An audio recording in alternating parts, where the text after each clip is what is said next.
Welcome back to Somnolent Conspiracies, where we file strange evidence under a single heading, things that happened anyway. If you're walking or folding laundry, let it keep its pace. If you're alone by a window, you may want a second light. Tonight, our road goes west, beyond the noisy streets, to a ragged edge of County Clare, where stone walls thread the hills like stitches and the Atlantic combs its hair against black cliffs. There is a slab out there in a hedged field that the old people call the waking stone. It is shaped like a shoulder and freckled white with quartz. On dry days, it looks like everything else in Ireland that was here before us. On certain days, when a hand reaches toward the truth, it bleeds. Our narrator is a private inquiry agent out of Dublin, Maeve Kerrigan, a woman raised by teachers and trained by liars. She has a way of noticing the wrong footprint in a right-sized room, and she has a rule: no superstition unless it predicts a bus schedule. The case she takes begins with a missing folklorist, Dr. Kieran Lacey, and a phone that keeps sending unsent messages from inside a ring fort. It sharpens when Maeve touches the waking stone and draws back red, and the local Garda officer swears there is no cut on her hand. We honor our listeners the same way we honor the dead, by getting the details right. We will follow the chain of custody through mud and church record, through hedge gaps and packet lifts. If the stone bleeds only for the truth, then truth will cost something. Breathe with me. The wind is fresh, the rain is polite, and the first drop has already fallen. Part 1, A Missing Man and a Red Thumb. I reached Kilnavorra at noon, when the clouds were thin as gauze and the light had no warmth in it. The village sits where three narrow roads pretend to meet and then change their minds. There is a shop with two pumps out front, a church with salt on its steps, and a wind that knows the lanes by name. I parked outside the Garda station and let the engine tick itself quiet. The notice board held lost dogs, a choir practice pinned under a rusted drawing pin, and a handwritten card that read field day postponed. The corner of the card was blood red from a thumb that had held it down while someone wrote. Garda Owen Brogan had the open face of a man who can lift a sheep and will not boast about it. He shook my hand with a farmer's caution, as if fingers could be borrowed but not replaced. "You are Maeve Kerrigan," he said. "Dublin Private Inquiry." The accent had the low bell note of Clare. "Thank you for coming. We are a bit out of our depth." "We keep records," I said. "Being out of depth is fine as long as you write down how you swam." He gave a short smile that did not quite happen and led me inside. The station was 2 rooms and a kettle. He showed me a folder with a plastic spine that had seen kitchen grease and salt spray. On the first page was a passport photo clipped out and taped down. Dr. Kieran Lacey, 47, folklorist. He had the high color of the permanently windburned and the direct look of a man who collects stories and weighs them. He lectures sometimes in Galway, Brogan said. He keeps a cottage up the hill outside the village. The landlord is a cousin of his mother. He has been gone for 5 days. He misses talks now and then, but he does not miss them without telling the parish librarian where he has put a key or what he has borrowed. His phone has sent nothing, and yet it has sent something. "Explain the something," I said. A message draft reached the librarian's email at 2 in the morning the second night after he went missing. It had no subject. It had no body. The metadata, I am told by someone who knows, places it near the ring fort north of the village. But there is no mast there worth a curse. He said ring fort the way a man says a family name he respects. He poured tea into 2 cups and set one near my hand. The surface sheened with that rainbow that means a pot had not been rinsed as well as possible. I looked at the second page of the file.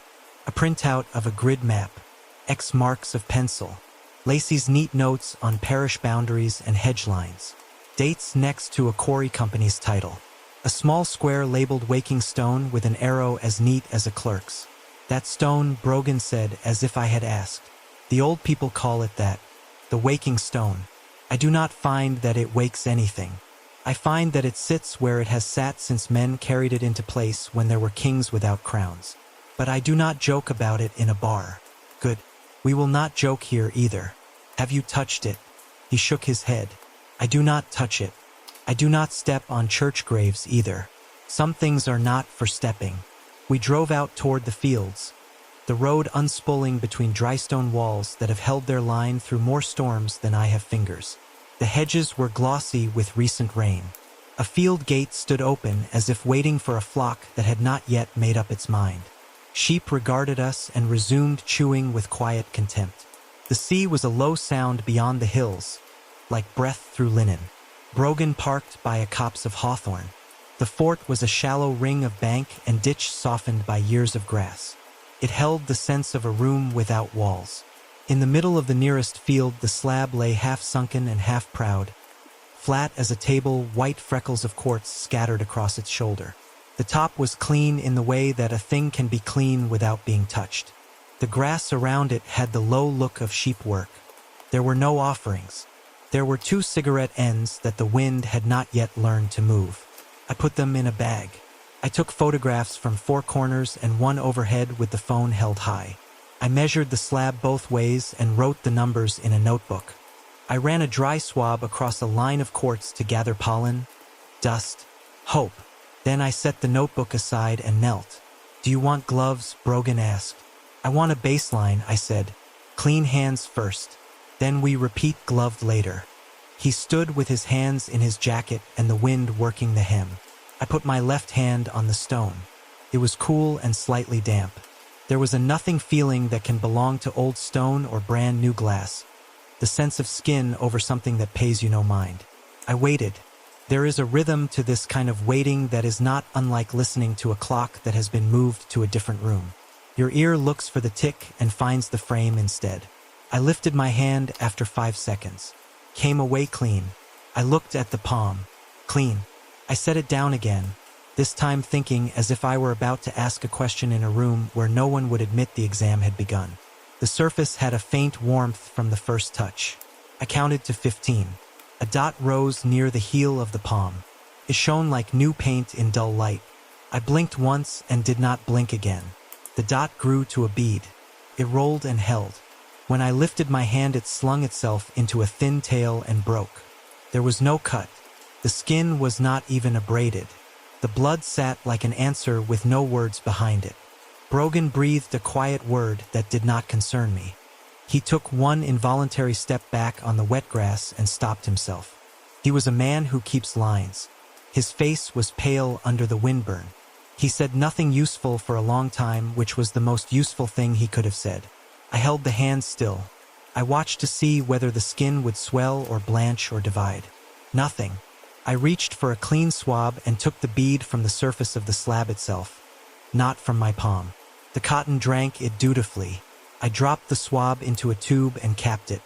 I photographed the palm, the stone, the small tail of red that had spread less than the width of my little finger. I tasted metal in my mouth, though I had not put anything there. "Repeat gloved," I said. "The same hand, the same place. The nitrile fit snug." I pressed, counted, lifted. The glove was clean. The stone was clean. The wind combed the grass and offered nothing. I removed the glove and tried again bare. Another dot rose, this time closer to the thumb, bright as a berry in winter. Collected and waited for my decision. "There is a mechanism," Brogan said, though even he sounded as if the words were thin. "There must be one. Someone has rigged a thing. We will assume that," I said, "because it keeps us honest. We will also assume the other thing, which is that nothing is rigged. We will hold both until one breaks." I looked for scratches. Where the bead had formed, there was a grain of quartz surrounded by a small crater of softer limestone. The grain caught light like a tooth. No metal filings glinted. No tube peeped from a seam. I traced the crater edge with a loop. The edge was old. The lichen at the margin was older. I set the loop down and washed my hand with water from a bottle, the way you do when you want to be seen doing it correctly. The blood rinsed away without stain. "Why did you want me?" I asked. "Because you do not like superstition," he said. "You said that on a radio panel 3 years ago when someone sent you up to talk about a haunted house that smelled of petrol and eviction. You said ghosts make poor tenants and worse landlords. I wrote your name down then. You seemed rude to everything except facts." We stood in the thin light. The wind carried the sea and something sweet from the hawthorn. A hare bolted along the ditch and vanished through a gap as narrow as a book's spine. I knelt again and placed a folded receipt from my pocket on the stone. Nothing. I set my notebook on it. Nothing. I took out the photograph of Lacey from the file and laid it on the slab. The edge lifted and settled with the breeze. Nothing. I pressed my bare palm down beside the photograph. The bead rose at once and held like a well-trained dog. I swallowed and did not look at Brogan. I had brought my own control, and the control had betrayed me. We will test items, I said. We will test time. We will test position on the stone. We will test words spoken near it. We will test anything that will teach us whether this thing cares what we think. And while we test, we will continue the normal work. Cottage, neighbors, receipts. There is a quarry on the map. There is a ring fort where a message was not sent but found somewhere to go. We go there tonight. He nodded. His shoulders had set in a way I liked. He was ready to be wrong and to write it down. On the way back to the car, I looked once over my shoulder. The slab lay in the field as it had before I arrived, unremarkable and set. The bead I had left had disappeared into the pores of the stone or the throat of the ground beneath it. The grass moved. The sea spoke. Nothing changed except the part of me that had wanted it to be a trick. At the station, I labeled the tubes, saved the photographs to 2 places, and called a friend in Galway who owed me an afternoon. She would find a bench and a steady hand to tell me whether the red was mine and whether anything else wrote in it. I wrote in the notebook, surface cool, bead forms with skin contact, no observable breach, no effect with glove, no effect with inert paper items, immediate repeatability. Brogan watched me write. He said, "You believe it is a barometer." "I believe it reacts to proximity to something that matters," I said. "For now that something is me and the fact that I asked for the truth with my hand. Tomorrow it may be a receipt or a set of keys or the name of a place. We will find out which." He made tea. Tasted of the same rainbow, but it was hot and familiar. Rain began to stitch the window. The sea would be louder tonight and the lanes would shine. I cleaned my hand again and looked at the skin under the lamp. No hole, no line, no price paid except attention. At dusk, we would go up to the ring fort with torches and a sensible refusal to run unless something illegal encouraged us. Until then, I sat with the file and learned a stranger's habits by his receipts and his margins. In the corner of one page, Kieran Lacey had written a single word in pencil and erased it hard. The pressure mark remained legible under the light. He had written wake. Then he had rubbed it away until only the ghost of the word remained. I closed the folder and looked at the rain as it made its orderly case against the glass. The night would be long. That was all right. Long nights have edges. The stone had shown me one. When a thing bleeds only when the world leans toward the truth, the world is already leaning. Part 2: books, receipts, and a metered bleed. Lacey's cottage stood on the shoulder of a hill where the wind kept its own calendar. The roof slates were dark and close set. The chimney leaned a little toward Galway, and the front step had been scrubbed by someone who believed in beginnings. Brogan opened the door with a key from the file. The key had a ribbon tied through it, green once, now pale and frayed. Inside smelled of damp wool, salt, and printer ink. The first room held a narrow bed, 2 chairs, and a table that had learned every scrape of a man who wrote late. The second room had become a study the day the first map went on the wall. Parish maps under clips made of clothes pegs. A calendar with a ring drawn around 3 separate Thursdays. A notice from the electricity provider folded under a thin stone paperweight. The paperweight was a rounded slice of limestone with a crescent of quartz, a little echo of the field slab. He had placed it over a receipt. I took photographs of the room as it was, and then I stepped where he had likely stepped. The table faced the window. A field line and a stitch of drywall ran through the glass like veins.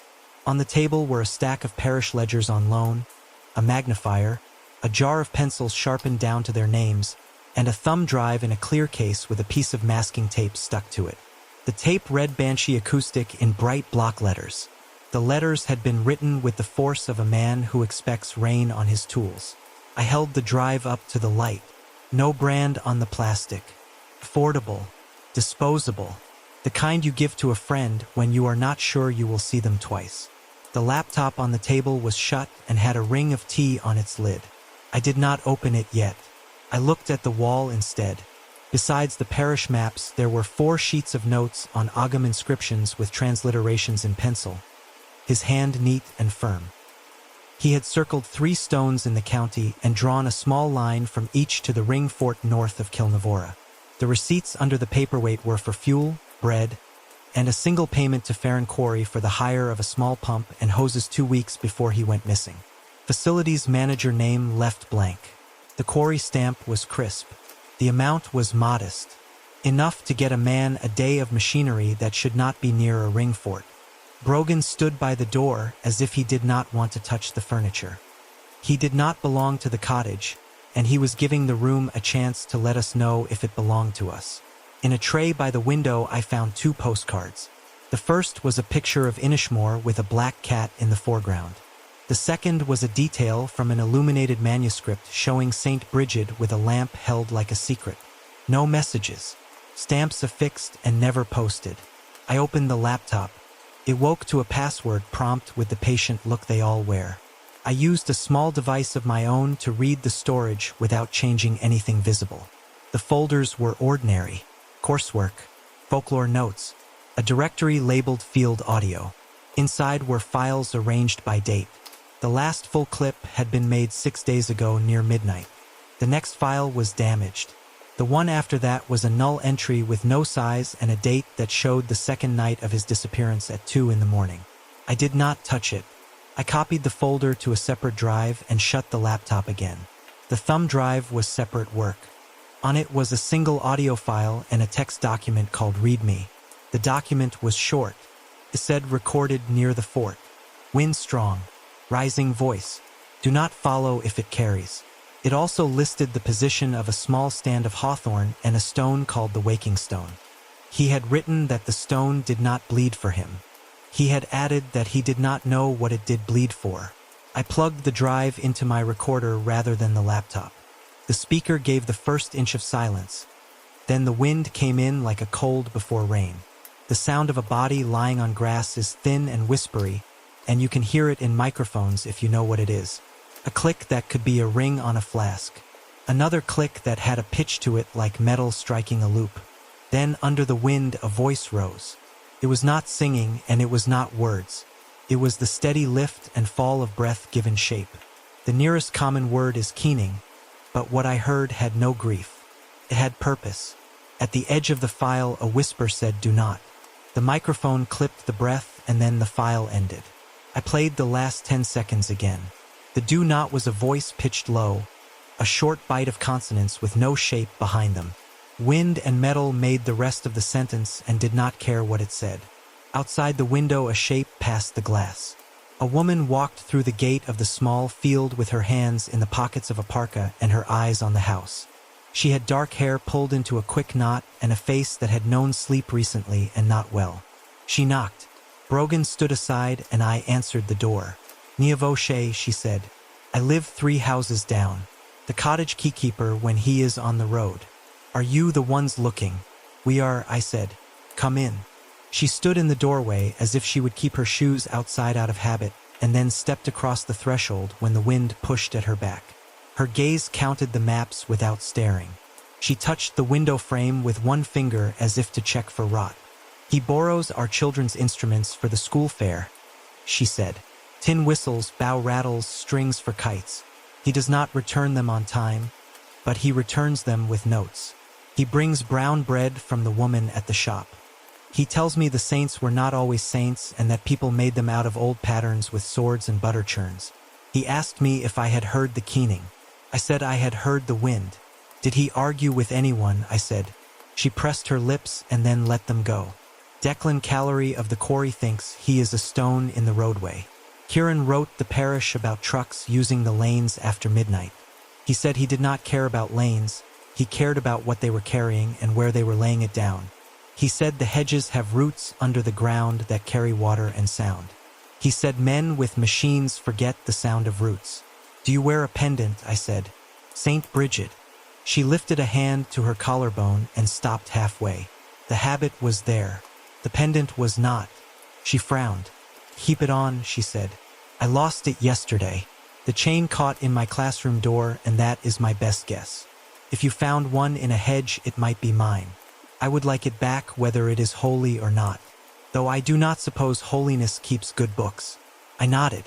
If we find it, we will give it to you. Did you see him the day he went missing? He left me a short note through the post slot that morning about a meeting in the evening. He did not come. The next day, when he still had not come, I tried the door. He is usually a man for notes. He believes even bad news can be a politely folded paper. There was no note. The fire was out. The kettle had water and scale but no heat. She looked at the thumb drive on the table. You played it, she said. The children have a trick whistle with wire set into a reed that makes a long hair of sound if you swing it. He asked to borrow one and I said yes. The boys have not forgiven me, but they like being of use. Did you hear it? I played her the first 20 seconds. She did not move while it ran. When the low voice said do not, her eyes flicked once to the door and back to the recorder. You should not take that to the fort at night, she said. The wind will make it say what it wants. And when the wind is finished, the men with the trucks will be their own wind. I shut the recorder off. Thank you, I said. We will be careful. We will also be quick. She left with the wind at her back and the promise that she would check her classroom floor for the broken chain. When the front gate clicked, I turned back to the table. I put the quarry receipt into a bag and the thumb drive into another. I took the parish maps off the wall one by one and photographed the pencil lines under the clips. Lacey had circled Farron Quarry twice and written a small note next to the circle.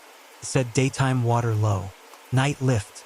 We went back to the station and then out to the field.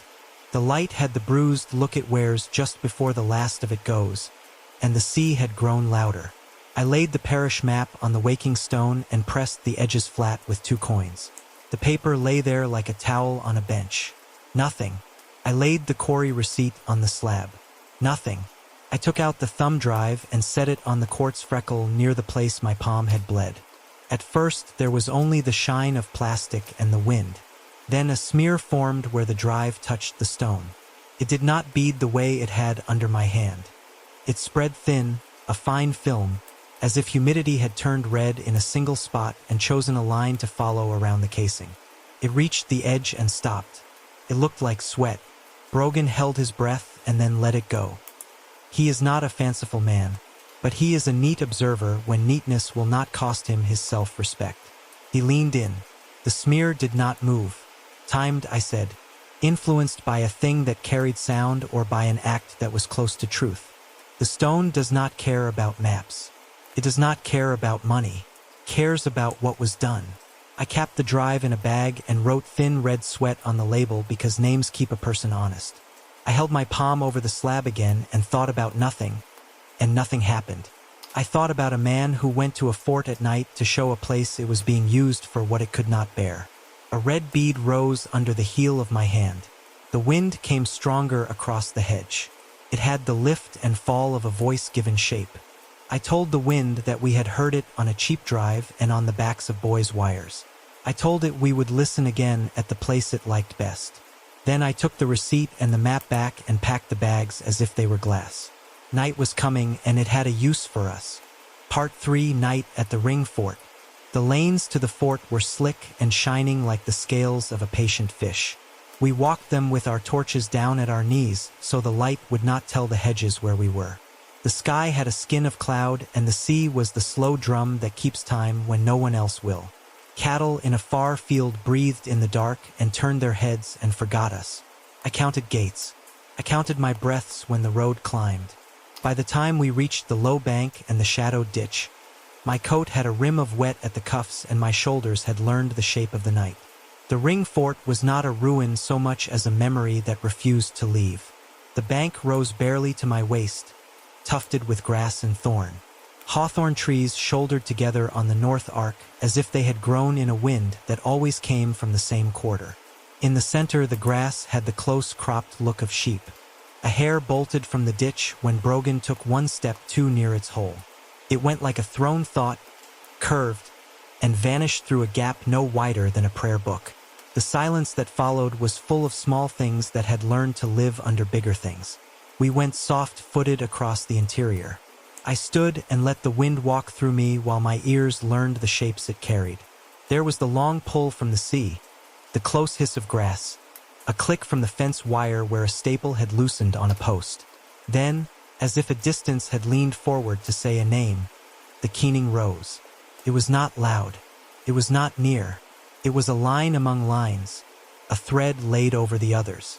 I crouched and turned my head slow. Brogan stood still with his torch off. I counted to 4 and then shifted 3 paces to the right. The sound sharpened. I moved 2 paces left and it blurred again. I pointed toward the hawthorn clump on the north arc. Brogan nodded and took the long way so that the ditch would not catch his ankle. I followed the shallow bank and stepped where the grass was sound. At the hawthorn, the wind played threads through thorns. I held my torch low and let the beam find knots and dead wood and wire. Rusty fence wire had been wrapped around one trunk, maybe 20 years ago, and the tree had grown over parts of it like a scar that keeps its old shape. In the tangle where 2 branches crossed, something caught the light and did not let it go. It was a small pendant of St. Bridget, the sort sold in church shops by a woman who knows 3 names for every season. It had a tiny lamp in the saint's hand. The chain was broken and had twisted around the wire. The metal was bright on one edge where it had been rubbed by weather and dull on the other where it had been pressed by time. I took photographs.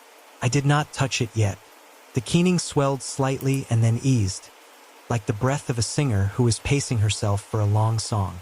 I traced the direction of the sound with the torch and found a shallow V in the grass where someone had pushed through often enough to make a habit. A natural horn can be made from a bottle or a pipe and set so that the wind will lay a voice into it. A man with a long night and a short conscience could do it in the trees where no one would think to climb. Brogan kept his light outward for anyone who thought the lanes belonged to them. I slipped a glove on and worked the pendant free. The chain had left a groove in the hawthorn bark like a ring taken off a swollen finger. When it came loose, it fell into my palm with a surprising weight. The little lamp had a nick on its rim, and the back of the metal had a hairline scratch that had not come from the tree. A tool had done that. A wall or a stone had done that. I bagged it and wrote Hawthorne North Arc on the label. The sound was stronger now. I walked the arc and found 2 lengths of wire tied to a branch and led down to the ditch. The wire ran into the grass and came up again on the far side, fixed to a small box set under an overturned bucket to keep off rain. The box had a dent in one corner and smelled of oil and damp. The wind through the hawthorn would make the wires sing against the edges, and the box would carry it like a throat. It was simple and it was ugly, and it was right for a man who wanted to make people stay out of a place while he did the work he was paid to do. I left it where it was. Evidence is better where it lies until the world is told about it. We went to the bare patch 50 meters east of the fort where the grass had taken on a duller green from recent scuffling. A path ran from there toward the field where the waking stone lay. The path had the print of boots with a deep heel. A quarry boot leaves a certain block and line that you learn after a few years of writing down what men step in and where they carry it. These had a stain on the toe like a child's thumb had dragged color across rubber. I bent close. In the beam I saw seed skins and a smear that was still wet in the cold. I rubbed a leaf against my fingers and smelled it. Dogwood berries have a bitter fruit smell and leave a pink that turns brown when the air has its way. A track like that means the man walked through the hedge at a place where dogwood straggles and did not care what he took with him. I photographed the print with a scale and took a sample of the smear on a piece of untreated paper. I marked the place with a coin in the grass so my mind would know it when I looked back. When we followed the prints toward the field, I kept low and counted my steps. The stone lay as it had before, a flat shoulder in the night. The stars were a soft thought behind the clouds, and the wind had kept its tone. I set the recorder on a 3-legged stand and framed the slab without my hand in it. I told the camera the time by voice and set the shutter to take 1 frame a minute. A time lapse is a way of rewriting patience so you can see what slow things do when they think no one is watching. I stood back and let the stone be a stone. We held the edge of the field for 10 minutes that took longer than 10 minutes ever do. The grass hissed. The fence clicked its small music. Far off, a truck took a gear and held it. I smelled diesel. I smelled wet earth. I smelled dogwood on my own glove. The first sound that did not belong to night was a cigarette being tapped against knuckles. It is a tiny sound, and it carries because it does not think it needs to. I clicked my torch off. Brogan did the same. A point of orange walked the lane below us and stopped at the gate. The gate moved. A man with a hood up came into the field and stood looking toward the fort. He smoked like he had a half-minute before he would have to do something. His jacket had a pale stripe across the back. He took a second drag and flicked the end into the grass as if he were a man who believed the ground would eat his habits. When he moved on, we moved out of his wake. I went to where the cigarette had landed and found it with 2 fingers. The filter had a small printed blue line that I knew from the shop beside the pumps. Calorie Station sells a brand with a thin blue ring when they run out of the cheaper packs. The paper had a crescent that meant the smoker taps his cigarette twice before lighting. I bagged it and wrote Lane Gate on the label. We waited until the lane was quiet again and then crossed back to the stone. The camera had done its indifferent work. I scrolled the frames back with my thumb. In the second frame, the slab was dull and the quartz freckles were pale. In the third, a small shine had appeared at the near corner, not where my hand had bled, not where a thumb drive had sweated. In the fourth, the shine had traced a thin line along a micro crack and then stopped. It was not rain. The lens was dry. The grass in the frame had not moved more than a leaf. I held my breath. In the fifth frame, the line had grown by the length of a fingernail, and in the sixth it was gone. I pushed the frames forward and backward like a child with a flip book. The stone had wept and then taken its tear back. It had done it while no one touched it, and while no one spoke anything except the things fields say to themselves when there are more stars than men. We let the recorder run while we circled the near hedges. The dogwood smear on the boot prints repeated at 3 gaps, the last one leading toward the road beyond the fort, where a small car had turned and then hesitated and then gone away. The tire marks were shallow and had a broken bar that matched what I had seen on the dented van that had followed us earlier in the day. A man with a dent that he will not fix belongs to a set of habits that can be counted. By the time we shut the recorder, the clouds had thinned and the stars had begun to show through in patches. The wind dropped 1 pitch and the keening in the hawthorn spoke more clearly for a few breaths and then fell quiet. I took the camera in gentle hands and we walked the lanes without hurry. At the last corner before the village, I stopped and looked back. The fort lay like a sleeping animal and the field lay like a room with an empty table. The night did not feel finished. It felt like an argument that had only been made in outline. At the station, we watched the time-lapse again. We watched the line appear and retreat, and we watched the tiny gleam at the corner that had nothing to do with our hands and everything to do with someone else's act. I wrote in the notebook, Keening triangulated to hawthorn, pendant recovered from wire and box creating feedback, quarry boot prints with dogwood transfer, cigarette end from Calorie Station at gate. Time-lapse shows autonomous bleed near micro-crack.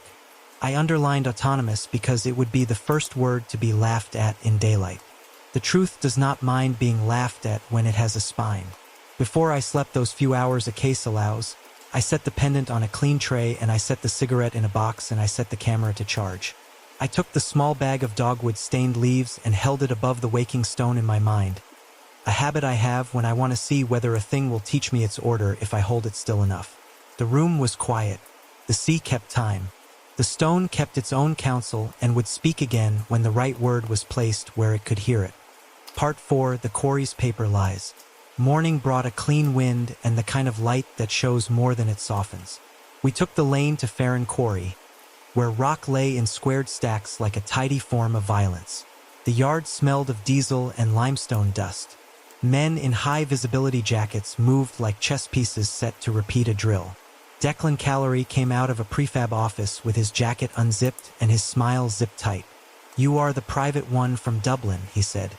"And Garda Brogan. To what do we owe the pleasure?" I was just about to have the kettle on. He said kettle the way a man says, "I know your tricks and I will not let them work on me." He led us into the office without waiting for agreement. The floor had the grit of 1,000 boots. The notice board held rosters and a poster about hearing protection. The window looked out at a conveyor belt that ran rock up a blackened spine. "We are tracing Dr. Kieran Lacey," I said. He hired a small pump and hoses here 2 weeks ago. We would like to see the paperwork. Callery opened a drawer with a flourish and pulled out a photocopy that had been stapled at an angle by a man who staples at an angle. He smoothed it on the desk. Lease for temporary water management unit. Signed by Lacey. Witnessed by yard foreman. Equipment returned same day. All tidy. He tapped the signature with a thick finger. You can see he is a careful man. Even the flourish on the L.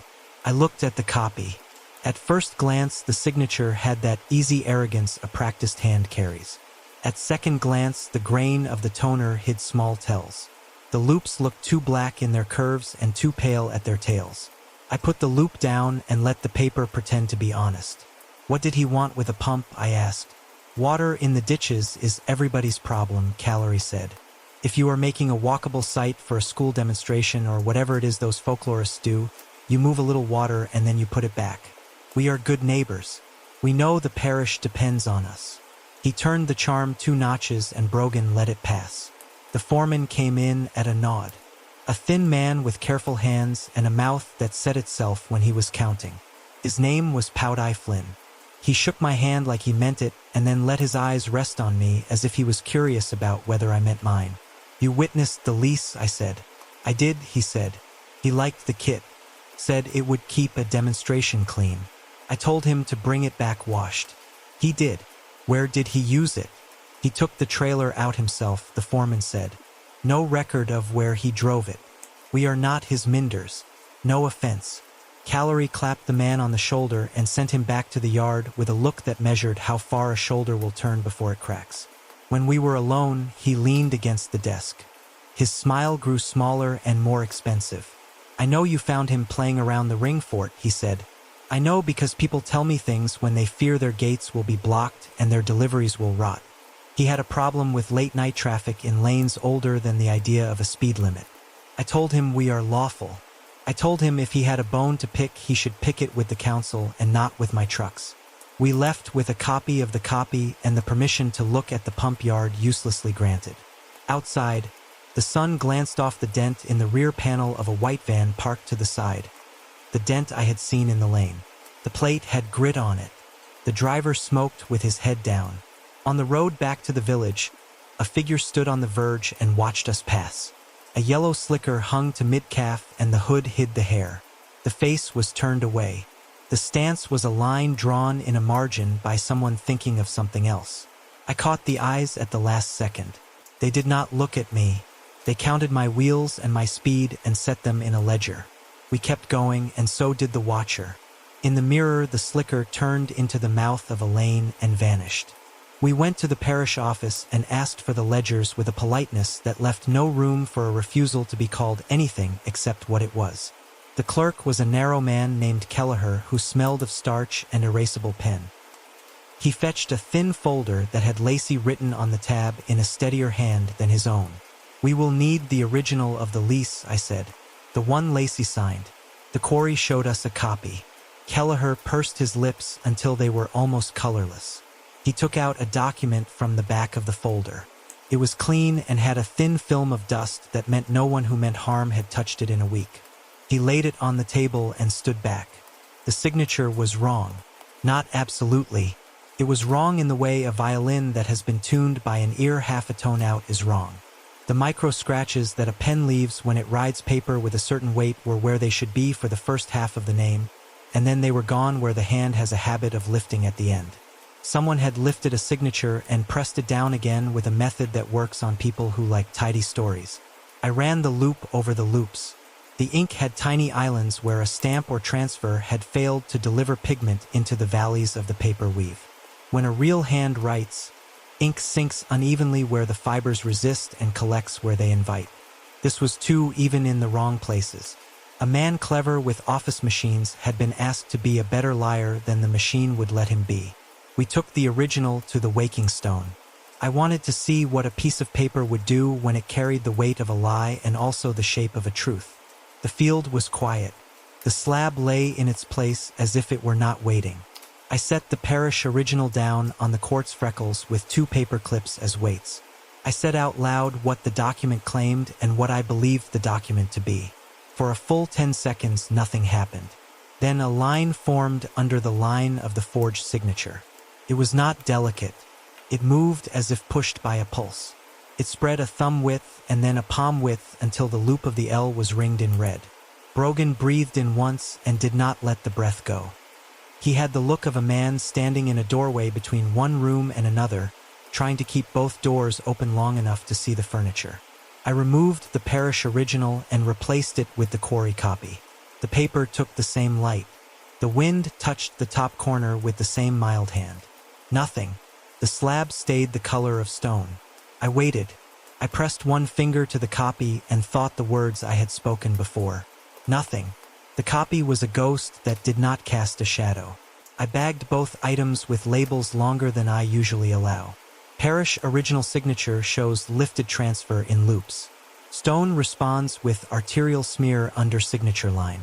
Photocopy produces no response. We left the field slow, because leaving fast would have felt like running from the weight of what we had seen. In the lane, a white van turned out of a gateway and fell in behind us. It kept a respectful distance and then crept closer when the hedges pressed in. In the mirror, I saw the dented rear panel, the one that had hesitated at the Fort Road. It held position like a dog that has been trained not to heel but to herd. At the next crossroads, I pulled in by a shrine set into a wall, a little shelter with a chipped virgin and a tin box for coins. The van slowed, then rolled on. The driver did not look. He smoked and watched the road where it would be if it had the sense to stay where men first put it. We let him go and then took the opposite turn. Back in the village, I asked at the shop whether anyone answered to the name Bramble. The woman behind the counter lifted one corner of her mouth and gave me a look that said, "You may be a stranger, but you have the sense to ask where words come from. Bramble is a hedge and a woman," she said. "She knows where men throw things they should not keep. She knows where to stand out of the rain and still hear what the rain is saying. If you are looking for trouble, she is not it. If you are looking to survive trouble, find her at the lantern when the evening bell goes from the church." The sunk lantern sat 2 doors down from the post office and 3 from the pump. It had an old signboard with a paint job older than my career and a door that stuck and then yielded like a man who is polite because he must be. We did not go in yet. I wanted the daylight to finish its work. On the way back to the station, the yellow slicker stood again at the mouth of a lane. The hood was down this time. The woman's hair was short and black and cut as if it had been tidy once and would be again when the world let it. Her eyes were the kind that see where a conversation is going before the first word is finished. She lifted a hand in a motion that was almost a wave and almost a warning. Then she turned and walked toward the lantern with a pace that did not waste itself. The slicker moved like a bright leaf in rain. I had the clear sense you get when luck walks past on human feet. If we wanted the chain of events, we would have to catch up with the woman who had been watching to find out whether we were worth her time. Part 5, The Schoolteacher and the Children's Devices.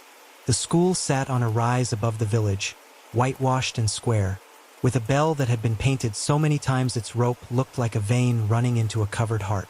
We arrived at lunch. Children spilled out in coats and jumpers, their voices the only sound that could make the wind step aside. Niamh met us at the door with chalk dust on her cuffs and that look teachers wear when the day is already in motion and must be finished whether the world cooperates or not. "I found my pendant," she said without greeting, and then I did not. She held up a slim chain repaired with a new clasp from the chemist. The metal was not on it. The children made a game of looking and then they forgot the game. "I am still looking." We stepped into her classroom. Maps pinned above a low bookcase. Poster letters that spelled out words for weather. A corner table with a tray of tin whistles and reed toys, the sort of instruments that make saints reconsider their vows. On the far wall, the building's old stone showed through the plaster where some earlier teacher had let the truth breathe. Niamh lifted the lid on a cardboard box and took out a thing that looked like a child had built a bird out of scrap. 2 lengths of wire ran through a tin cap and a hollow reed. Tape kept the wire from cutting the reed to pieces. She swung it gently and the wires trembled. A thread of sound rose, just at the edge of hearing. The air itself pulled thin as it passed. We let it hang in the room until the window glass almost seemed to speak. I recorded the tone and watched its spine on a screen. a line crawling toward a high plateau and then riding it. The pattern looked like the last 10 seconds of the Banshee acoustic file when the wind found its best angle in the hawthorn. One of the boys sidled closer, hands glued behind his back by discipline that wobbled when adults had tools. "Who made this?" I asked. A dozen hands did not go up. Then a small boy with a mop of hair stepped forward because it is worse to lie to a teacher than to a stranger. He said it was his cousin who had started it, then him, then half the class, because if a sound is easy to copy, it is irresistible. A girl in a red jumper said it was not dangerous. It only made the dinner plates hum if you did it in the kitchen. Niamh gave me a look over their heads that said the plates had indeed hummed and that the parish would forgive her eventually. I asked if any of them had taken their whistles to the ring fort. The boy with the mop said he had not, and then that someone older had, and then that he did not know who, and then that he had seen a yellow coat where there should not have been one. "Tell me what you saw," I said. "Tell me like a drawing." He brightened.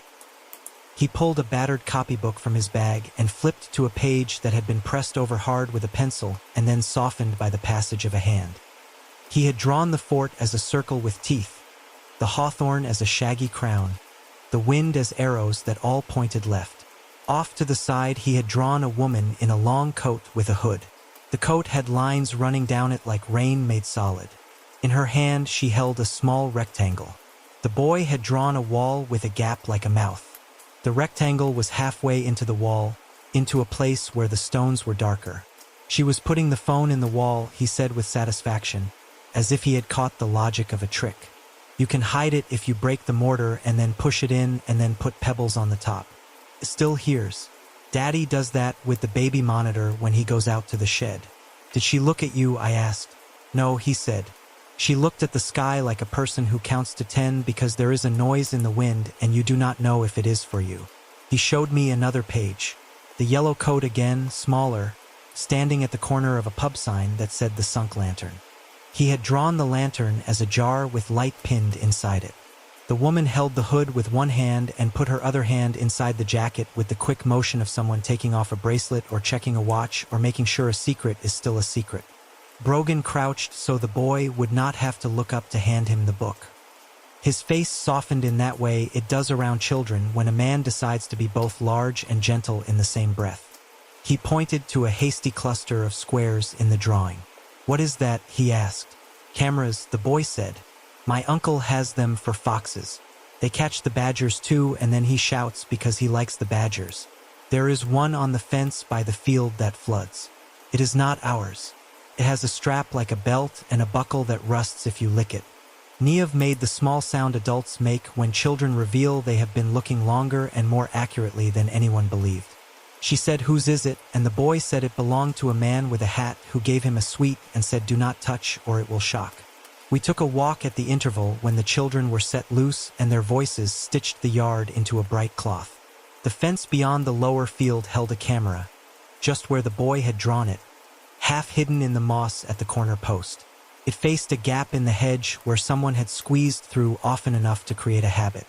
I took a photograph of the camera and then the buckle and then the way the strap had bitten a groove into the bark. The camera belonged to someone who cared to watch and did not care whether anyone noticed the caring. Niamh stood very still by the fence, hands tucked into her sleeves, the way a woman stands when she is near a fact that makes her flesh feel visible. She said she had been with Lacey 10 days before he vanished. They met at dusk behind the pub because he had a map and she had the list of trucks that used the lane behind the school after midnight. She said the list was not hers. It was a rumor brushed into the air by mothers who nurse babies by lighted windows and see more than you think. "He told me he had proof," she said. "He told me he had a man who would give him the inside pieces if we could promise not to name him. He said he would bring me a bracelet with something in it that could say where a van went when it left the yard. I told him to keep it. I told him I carry enough things that do not belong to me." At that, the children surged back with the force of a bell whose authority is absolute. When the yard settled and Niamh had sent them to their sums with a promise of a story if the numbers behaved, I asked if she had seen him after that night. "Only in a frame," she said. She opened a cupboard and took out a battered plastic box with a trail camera inside. It had the faded logo of an outdoor store and a crack at the corner. She set it on the table and opened the back. The memory card was old and slow and willful. We coaxed it into a borrowed laptop that objected in 3 languages and finally agreed. The first clip showed hedgehogs doing their best to make a living. The second showed an empty gap breathing. The third showed Lacey and a woman in a yellow slicker near the rear wall of the sunk lantern. He handed her a small bracelet with a plastic clasp and a tiny glinting square inset at the spine. He spoke and the wind stole the words. The woman raised the bracelet to the light that leaked from the pub window, as if confirming that a thing so small could be expected to carry weight. She slid it into her pocket and did not smile. When she turned her head, the yellow hood framed the kind of gaze that knows a ledger by heart and keeps an exit in mind. Another clip showed a shadow pacing the wall like a crease in a coat. Then nothing. Then 2 headlights rolled slow along the lane and stopped as if thinking matters over. A figure leaned from a van and placed something small between stones in the wall across from the pub door. The camera did not have the resolution to grant me the grace of certainty, but the motion matched the boy's drawing. A phone hides well when a wall is older than men's patience. Niamh watched the screen, her hand over her mouth, the way people do when they are not praying but thinking about it. She said the slicker woman was called Briar in the village. Bridget Hanley if you had business with her family. She fixed machinery for men who believed broken things were a matter of will and rope. She set up temporary lights for wakes and dismantled them after. She did not mind carrying cash but disliked counting it where anyone could see. "Tell me if you are safe," I said. "I am safe if I am not foolish," she said. "I am safe if I teach my lessons and go home by the long way. I am safe if I do not wear a saint on my chest while some men think heaven is a ledger. I am not sure which of those things I am at present." Children thumped their books shut at the appointed hour. A boy asked if the banshee lived in the wires. A girl asked if the wind cried because the sea was cruel to it. Niamh sent them away with a story about a hare who learned every gate by heart and a fox who learned to turn his head as if he had forgotten what he wanted. When the room emptied, she closed the door and leaned her forehead against the wood for a moment. We packed the whistle and the drawing with care. The whistle would be our control and our companion. The drawing would be the truth caught on the first pass. On the way out, I glanced once more at the old stones showing through the plaster. A dark rectangle sat 3 feet above the skirting where the mortar had been patched. It had not been patched well. Patient knife could find its way in. We walked down the hill toward the village. The wind came off the water with a fresh hand. I carried the trail camera footage in my pocket like a small heart beating. The boys drawing road safe in a clear sleeve. The lanes held their voices. At the bottom of the hill, the sign of the sunk lantern swung once and settled. Through the window, I saw the yellow slicker at the bar. Hood down, hair dark and short. The barmaid froze for half a second when she saw Brogan. Then her face readjusted into the town's welcome for men who bring storms in their pockets. We went in to find Briar and the source of the keening. Part 6, Briar at the sunk lantern. The sunk lantern smelled of porter, old rope, and a tide that had come in only as far as the door. Low ceiling, dartboard with 3 good holes and 30 near misses. A stove that clicked as if remembering winter. Heads turned the way they do when the day's weather walks in wearing boots. The barmaid stood with a towel in her hands and let it hang without moving. Her hair was plaited tight. Her eyes looked past me to Brogan and rested there as if weighing how much paper he could carry. "We are looking for Bridget Hanley," I said. "They call her Briar." "You are in luck then," the barmaid said. "Luck is a word with edges. But it is the word we have. She is here." The woman in the yellow slicker sat at the far end of the bar with her back to a mirror that had not reflected truth since the year men forgot how to polish it. Hood down, hair short and black, hands wrapped around a glass of water as if heat were a negotiable instrument. Up close, the slicker showed repairs done with fishing line and intention. She watched my reflection arrive before she turned her head to meet it. "You have been counting the lanes," she said. "You have been counting more than lanes."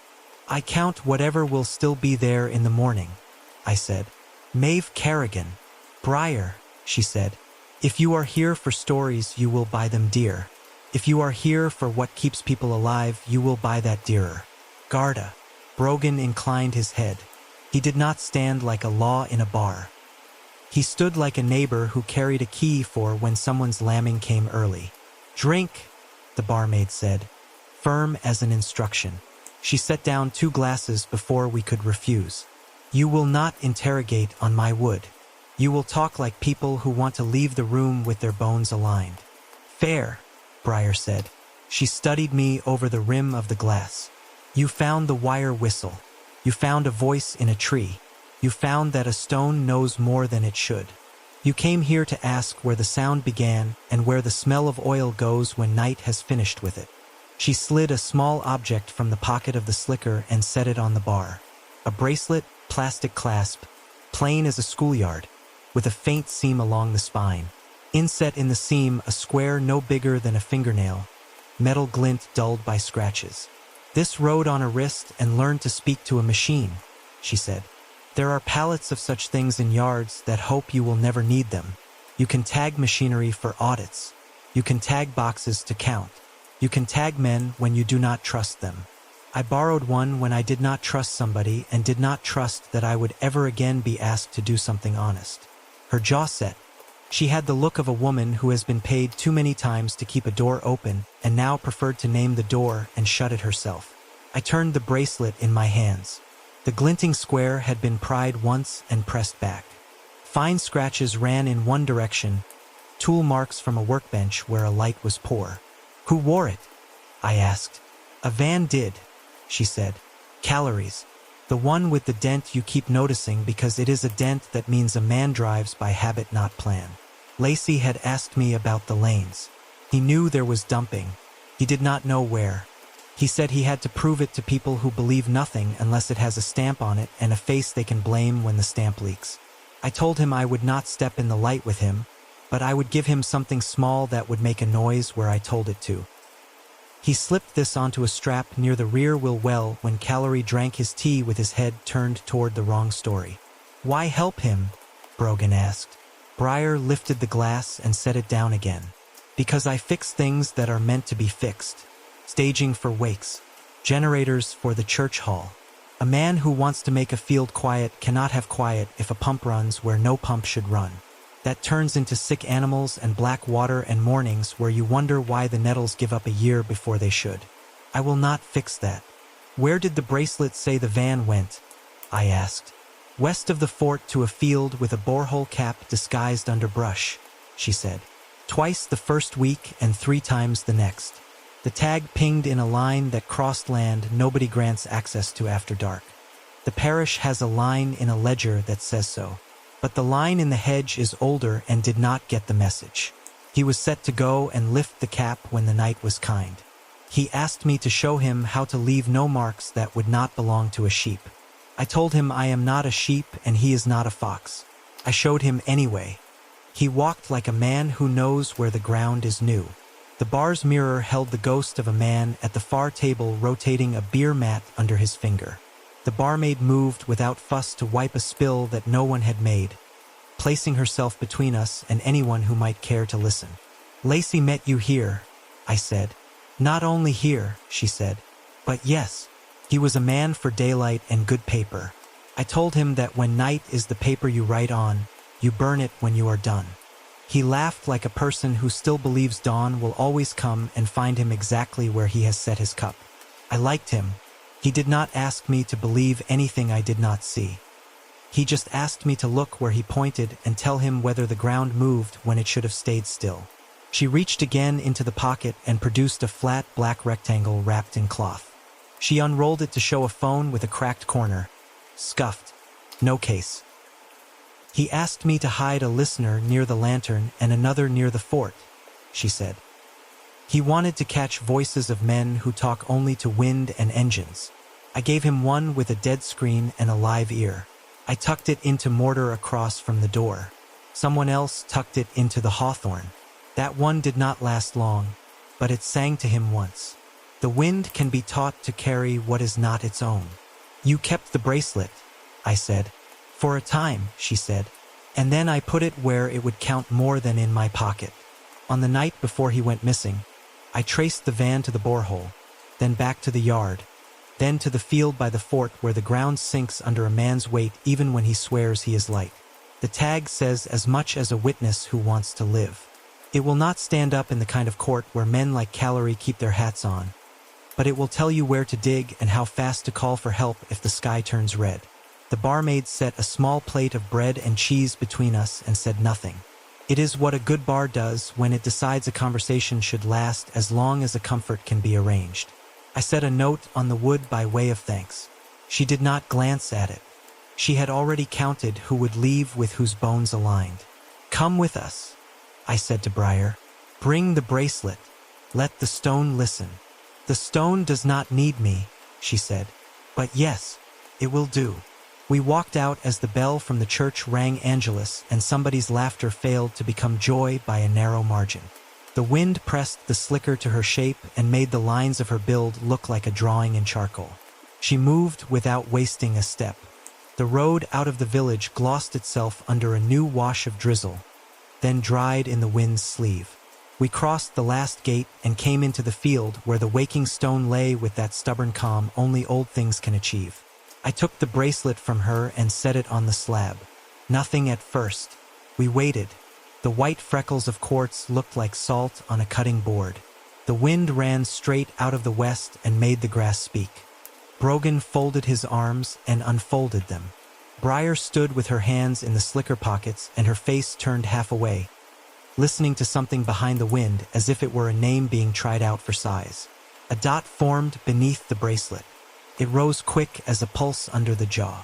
It grew, bright and clean, a small, tight red that did not spread at first but gathered itself like a mouth deciding whether to speak.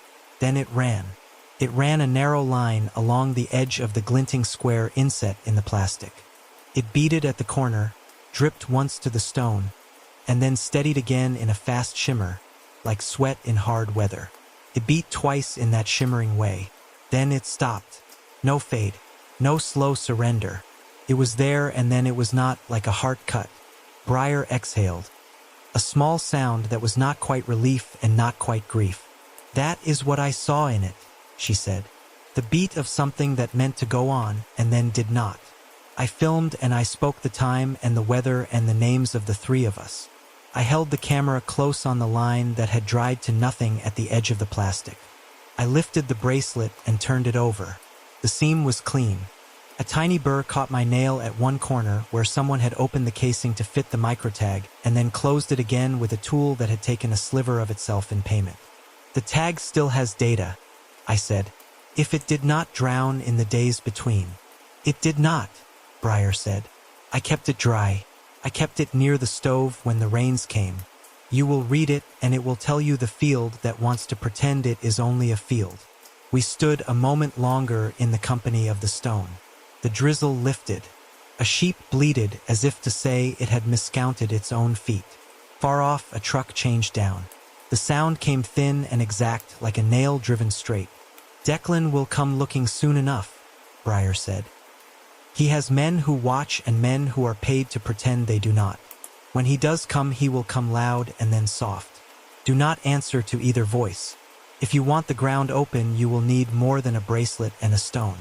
You will need a reason nobody can argue with while the storm is on the way." "Storm," Brogan said. He glanced at the sky. "Red warning before dawn," Briar said. "My cousin sits a crane at the docks. He hears the weather speak before the radio is instructed to allow it. Use it. The parish signs papers faster when the roofs begin to think about learning to fly." She put out her hand. It was small and nicked, the hand of a woman who knows which bolts seize up in salt air. "I will tell you what I know if you tell me. He will not be put away as a man who lost himself," she said. "He did not lose himself. He was found by somebody else and then put somewhere that men think is the place for what they do not want to see." "We will find him," I said, "and we will be exact." "Good," she said, "because I cannot fix this with rope and a bad wrench." She walked away without looking back, the slicker a moving note on the dry stone stave of the lane. I watched until she turned the corner and was taken by the hedges. The field felt larger when she was gone and less friendly. We packed the bracelet as if it were a bird that might wake up and take flight.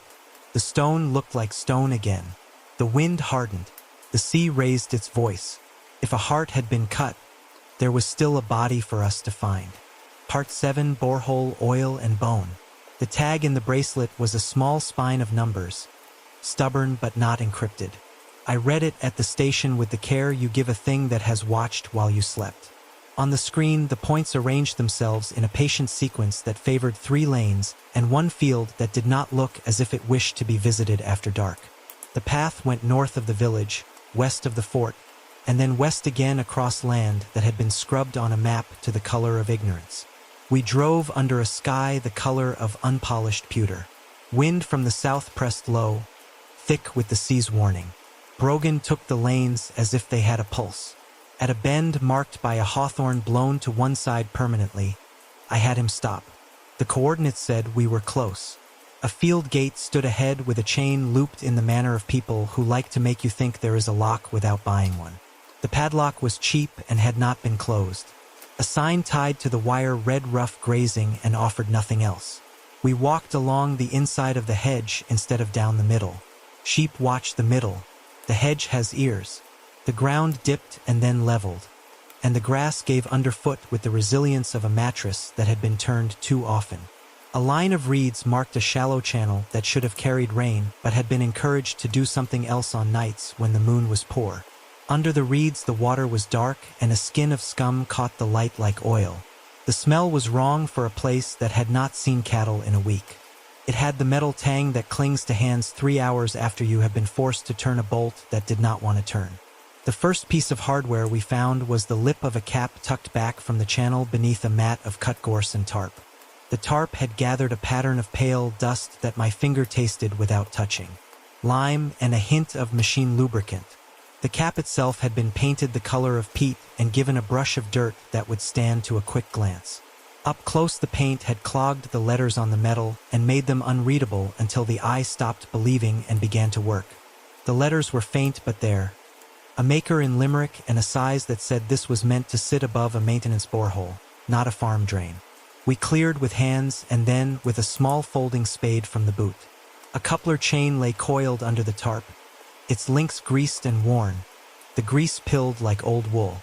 The chain ran into the cap through a feed that should have never been cut. When I pulled, the chain offered 2 slack links and then settled back with a noise that registered in my bones.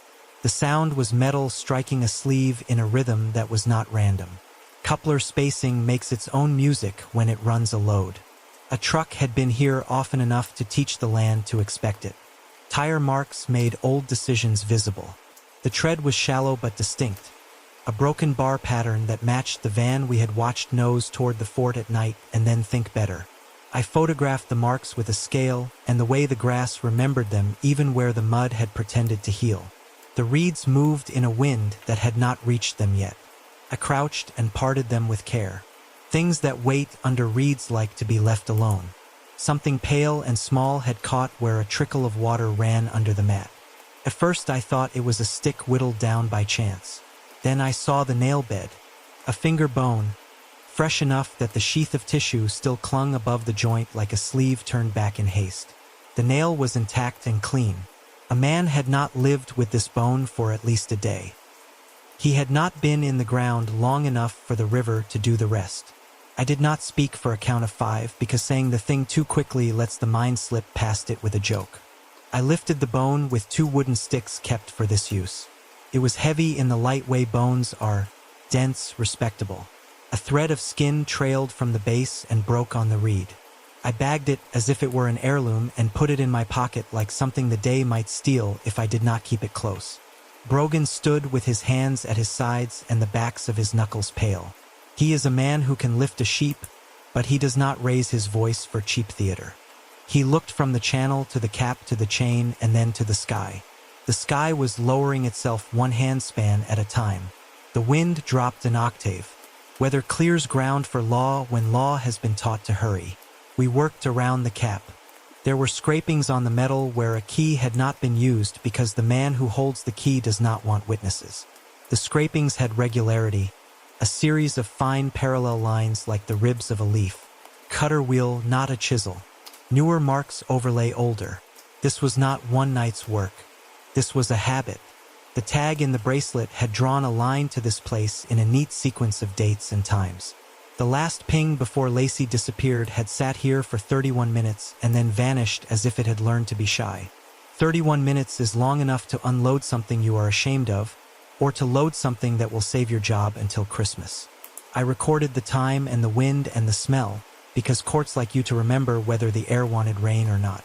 I photographed Brogan leaning down to measure the feed on the cap, because he is the man who will have to say out loud what the measurements mean. We followed the tire marks to where the field gave out against a low bank. There a gate had no chain at all, only twine looped twice and knotted with a sailor's neatness. The knot broke under my thumbnail with less resistance than a lie. Beyond the gate, the lane had small stones pressed into the mud like letters in old type. Some of the stones were the pale of limestone. Some were the black of a road chipped by a man who likes his yard tidy. Tracking is nothing more than reading when the paper has not realized it is being written on. We circled back. The cap looked at us with the wrong kind of innocence. I took out the stone flake I had brought in the boot. A hand-sized piece knocked cleanly from the field's shoulder 2 winters ago by a farmer's son looking for souvenirs. The flake had the same freckles of quartz, the same pores of limestone.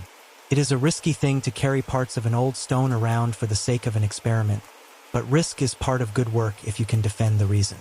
I held the bag with the finger bone above the flake and waited. The wind moved against my cheek. There was no religion in the act, only the insistence of a test done when the result will make a plan instead of a story. The first drop appeared as a vertical line down the flake's face, a single red thread that did not bead or spread. It ran the length of a thumb and then stopped.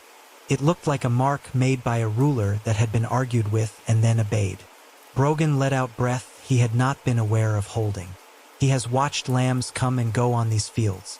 He knows the blood of animals better than the blood of old stone. He did not look away. He let the sight in, and in the letting in he made himself into a witness I could trust. I filmed. I spoke the time and the count and the temperature and the fact of the find, careful to keep my voice from showing what my chest wanted to do. The bone in its bag lay light on the flake and the line on the stone dried without leaving stain. I put the bone back in my pocket, and the wind, as if it had been waiting for me to remove something, rose a little. We stood with the cap at our feet and the chain running into it like a black thread into a wound that had learned to close over hands. Every sound in the field seemed louder for a moment. Far off a truck took a gear. The note of the change carried the specific ring of a coupler engaging after a brief hesitation. In my head, the Banshee acoustic file played the section after the whisper, where clicks had spoken at regular intervals under the wind. I had assumed those clicks were a ring on metal or a bottle tossed and caught. Now I let the memory run and matched the spacing in my mind to the kind of chain that lay at our feet. The distance between the coupler teeth and the speed of a slow lift will write itself into the air if you are forced to listen often enough. I said so to Brogan and watched the thought move across his face like a weather front. The field that had been a field alone became a yard without walls. The borehole cap became a hatch. The chain became a means. We could not open it. The law would let us if we wrote our names on the right line while weather sharpened its knives, but not yet. The field had an owner who would insist his grass had known nothing and suffered less.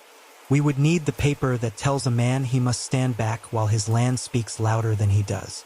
I took one last measure at the edge of the channel where the reeds had caught an oil sheen.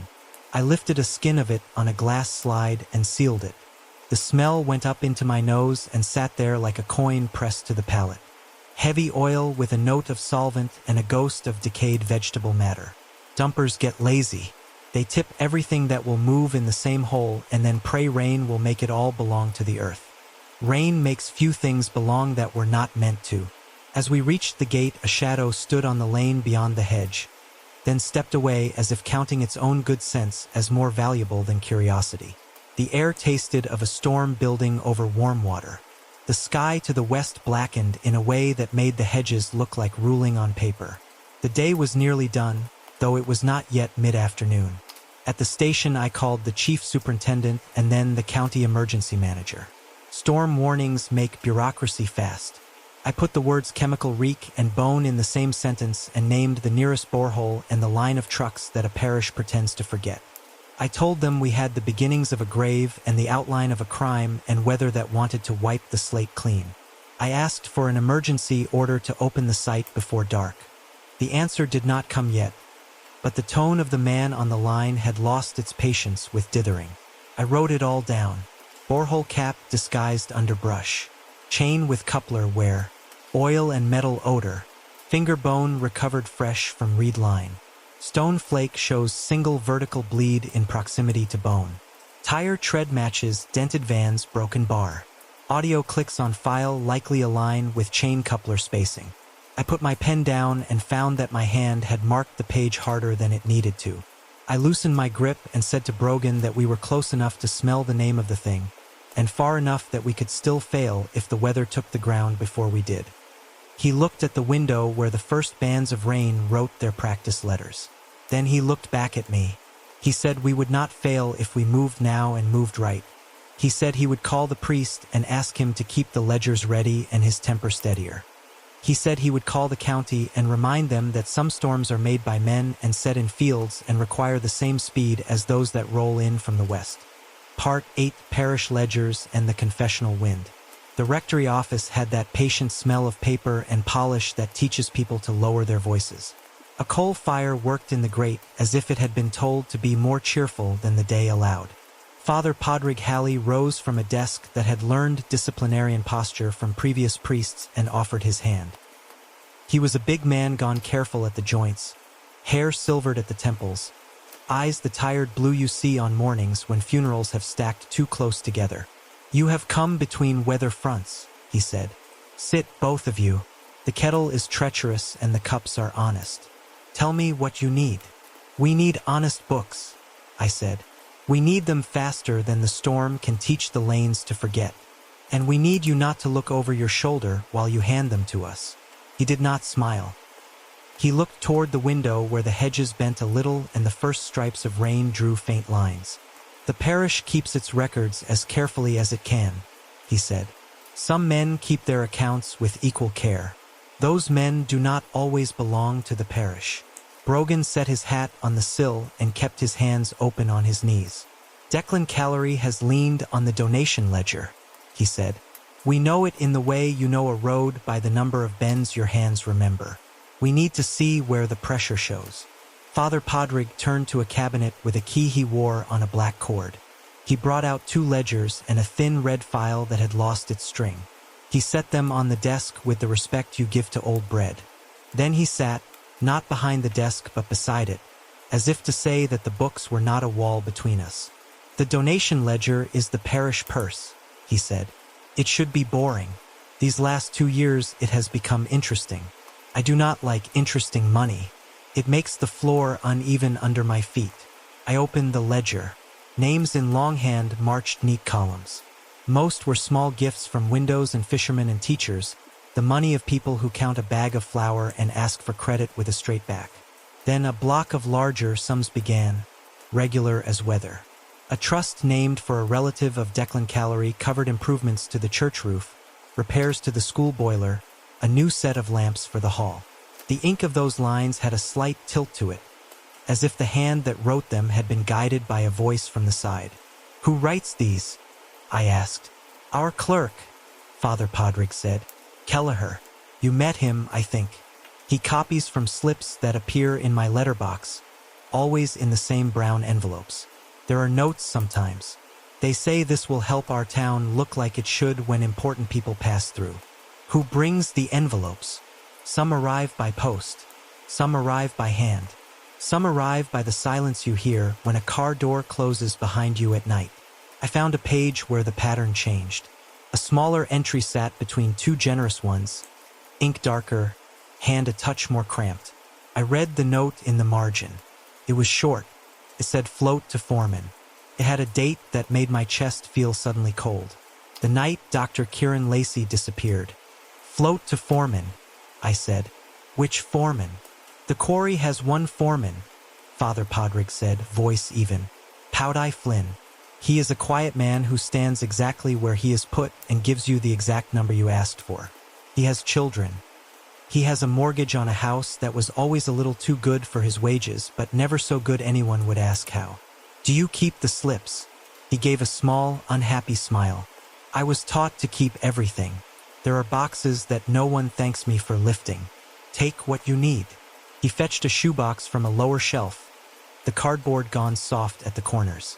Inside, bundled by month, were the brown envelopes with their treacherous patience. I spread the packets and searched for the week of the missing man.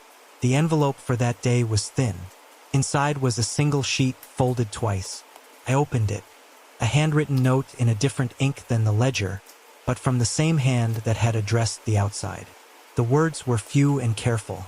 "Advance as arranged, to be settled against trust disbursement. PF to collect in person."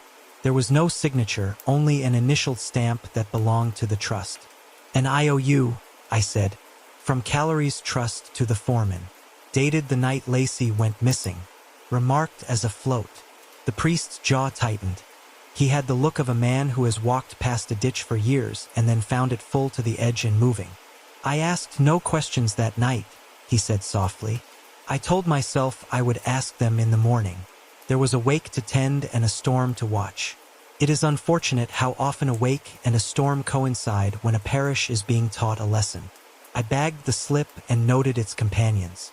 I handed the donation ledger to Brogan and asked for the tithe maps. Father Podrick turned again to the cabinet. The tithe maps had been mended with tissue and care, the colors still strong. He set them down and stood with his hands behind his back, the stance of a man whose attention will not forgive itself if it strays. "Declan has offered to fund new copies," he said. "Printed, easy to store." I told him that easy to store is not the same as hard to lose. We traced boundaries. On the map, the field with the borehole wore its number like a badge and answered to an owner who had leased winter grazing to 3 families and access to no one. A thin penciled note in the margin, written in Lacey's careful hand, said drainage anomaly noted and pointed to the very channel where we had found the oil sheen and the finger bone. The date matched his last full audio file. "Did you ever hear a woman cry in the church when there was no one to cry?" I asked. The priest looked up quickly, surprised at the question, then thoughtful. "The wind plays our organ pipes when someone leaves a vestry window unlatched," he said. "It rattles them in a fashion that can pass for sorrow if you are tired. There was a night 2 months ago when it did more than rattle. It called and answered itself for an hour. I went up to the loft with a torch to close the offending window and found all of them shut. The sound came from the pipes themselves. It had a beat to it like breath taken and let go on a clock. Kelleher said it was a pressure change because the furnace flue cap had shifted. I said a pressure change does not count time like a metronome unless someone makes it. It reminded me of the old stories the old women tell, and then I scolded myself for talking to myself like a boy who has read poetry. Could it have masked a smaller sound? I said. Footsteps in the nave, the click of a door, the rustle of a paper handed from one man to another. It could, he said, and it could draw men to the gallery with their faces lifted while a simpler exchange took place below. You think someone used our organ as a curtain of noise. I think the same hand that taught the hawthorn to sing into a tin box would not pass up a row of pipes already tuned to the parish. He went very still. There is a humility that comes to men who hold keys and realize they have been set to guard the wrong door. He took a breath and let it out slowly. I will not be played, he said. We crossed to the church. The wind pushed the door against my palm as if to argue. Inside, the nave held that cool that belongs to stone and long listening. We climbed the narrow stair to the loft. The pipes stood in their ranks, dull silver and quiet, mouths ready. I put my ear close to a low one and heard the soft burr of air sliding past a felt seam somewhere behind. The felt had been pried and pressed back. A small baffle had been set where the flue met a vent. It would not be seen unless you put your face into the dark and persuaded the shadow to move. Someone wanted a voice in here, I said, and someone wanted it when they chose it, not when weather demanded it. We removed the baffle and the felt settled as a shoulder settles under a good blanket. The quiet had weight. Down below, a woman came in to light a candle. The small flare made the gloom look honest for a moment. Back in the office, the rain thickened to the kind that drives conversations into corners. I placed the donation ledger on the table, then the IOU slip, then a photocopy I had made of the trust's last big gift. I told Father Podrig what we had found in the field. He closed his eyes for a second, and when he opened them, there was no priestly distance left. "The parish will not hide its papers behind a promise of charity," he said. "You will have what you need. And if anyone calls to tell me that God prefers certain roads to remain uninspected, I will remind him that God also prefers the dead to be found." We drove the ledgers to the waking stone. The sky had taken on that green tinge that means it is thinking of playing a trick. I set the donation ledger on the slab and opened it to the page where the trust had written its biggest number. For a while, nothing. Then the stone began to shine under the paper. Not a bead, not a line, but a broad wetness that seemed to pulse with the pace of blood. It thickened under the column of figures and ran to the edge. It looked like a hand had been laid beneath and was making itself known through old skin. Brogan stared, jaw set. "It cares about money," he said. "It cares about what money buys," I said, "and what it hides." I replaced the ledger with the IOU slip. The red rose faster, gathered and pushed, then steadied into a deep color that made the paper look almost translucent. I filmed, I spoke the time, I kept my voice even. When the stone was dry again, I called the county manager. He had already called the chief superintendent. The weather bulletin had gone from a warning to a promise. Red alert by midnight. I said we needed an emergency public safety order to open the borehole before the storm took the ground out from under us. I said we had chemical odor, an identifiable dumping site, active tampering with parish records, and a line of money that led straight from a trust to a man with a chain in his hands. The answer this time came without a pause. "You have it," he said. "I will email the order to the station. Make it safe. Make it fast." Father Podrig signed to witness our receipt of the papers. He stood in the doorway of the rectory when we left, rain lifting his hair, black coat flapping in a way that made him look younger and more dangerous. The bell in the steeple moved under the first strong push of air and then settled. As we turned into the lane, the wind made a sound in the hedge that could have been a woman crying or could have been thorn on wire. Either way, it told us to hurry. We had a window between storm lines. We had a legal spine. We had the chain in our hands without yet touching it. At the edge of the field where the borehole waited, the reeds leaned as if listening. The night would come fast. So would the men who preferred quiet fields. Part 9, Storm Order and the First Hall. By dusk, the horizon had closed its teeth. The Atlantic had turned black and gold, and the gusts that reached inland came with the weight of something that had been running too long. The parish siren, half mechanical, half human habit, sounded once. A single drawn-out tone that meant storm order enacted. We had the paper signed by the county manager and the priest's witness on the back, folded in Brogan's jacket like a blessing that would not last. 3 council workers in waterproofs waited with their digger and lights on a flatbed. Behind them, the village stood in windows of yellow, everyone pretending to watch the weather but really counting who walked up toward the quarry road. The borehole field greeted us with the sour smell of oil before the headlights found it. The reeds bent east, showing their silver backs. Lightning had begun far off, silent, a flicker like a pulse in the chest of the world. Brogan handed the emergency order to the man in the digger cab. "Full authorization," he said. "Public safety hazard, potential contaminant, remains unconfirmed." The man looked at the paper, then at us, then at the sky. "Right," he said simply, and swung the machine into life. I set up the camera on its tripod facing the cap, marked the time, and said the date aloud for any court that would later ask why we were out in weather meant for ships. Briar was already there when the first bucket hit the soil. She had come without the slicker, only a wool jumper that clung dark with rain. "The chain runs deep," she said over the engine's rumble. He said he heard the echo through the ground, like a bell with lungs. We laid floodlights in a half-circle. They made the field look like a stage that nature had never asked for. The digger bit around the cap, careful not to shear the chain. The soil was soft, soaked from weeks of rain. The first cut pulled up a stench that did not belong to any farm. Iron, oil, something that clung to the throat like rust in a lung. Then clang. The bucket struck the edge of the cap, and a ring shot through the air clean and wrong. "Cut the engine," I said. The sudden silence was worse. The wind filled it, moaning through the reeds.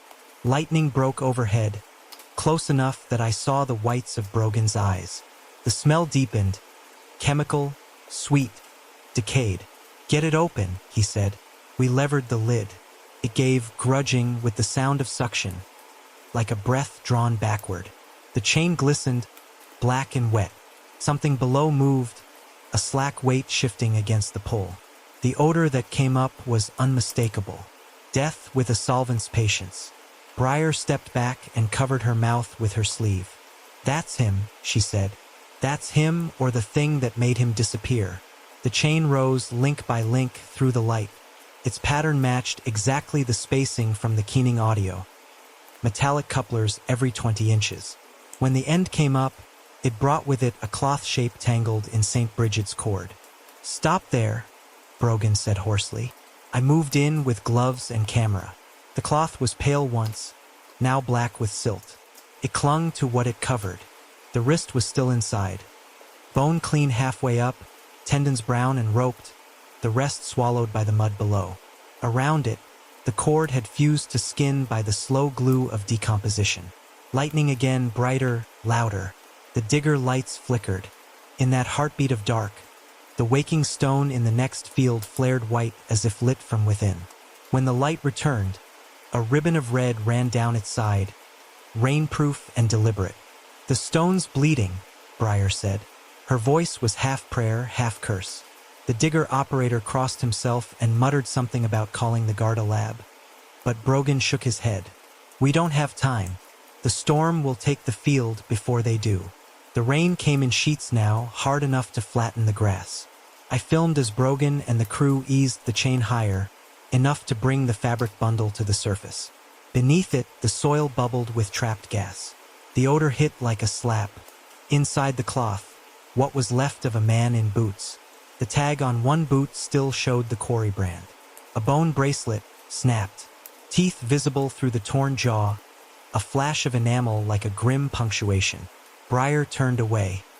"He was saying the truth too loud," she said. "The stone doesn't bleed for liars." Brogan called the coordinates over the radio, demanding a forensic unit once the road cleared.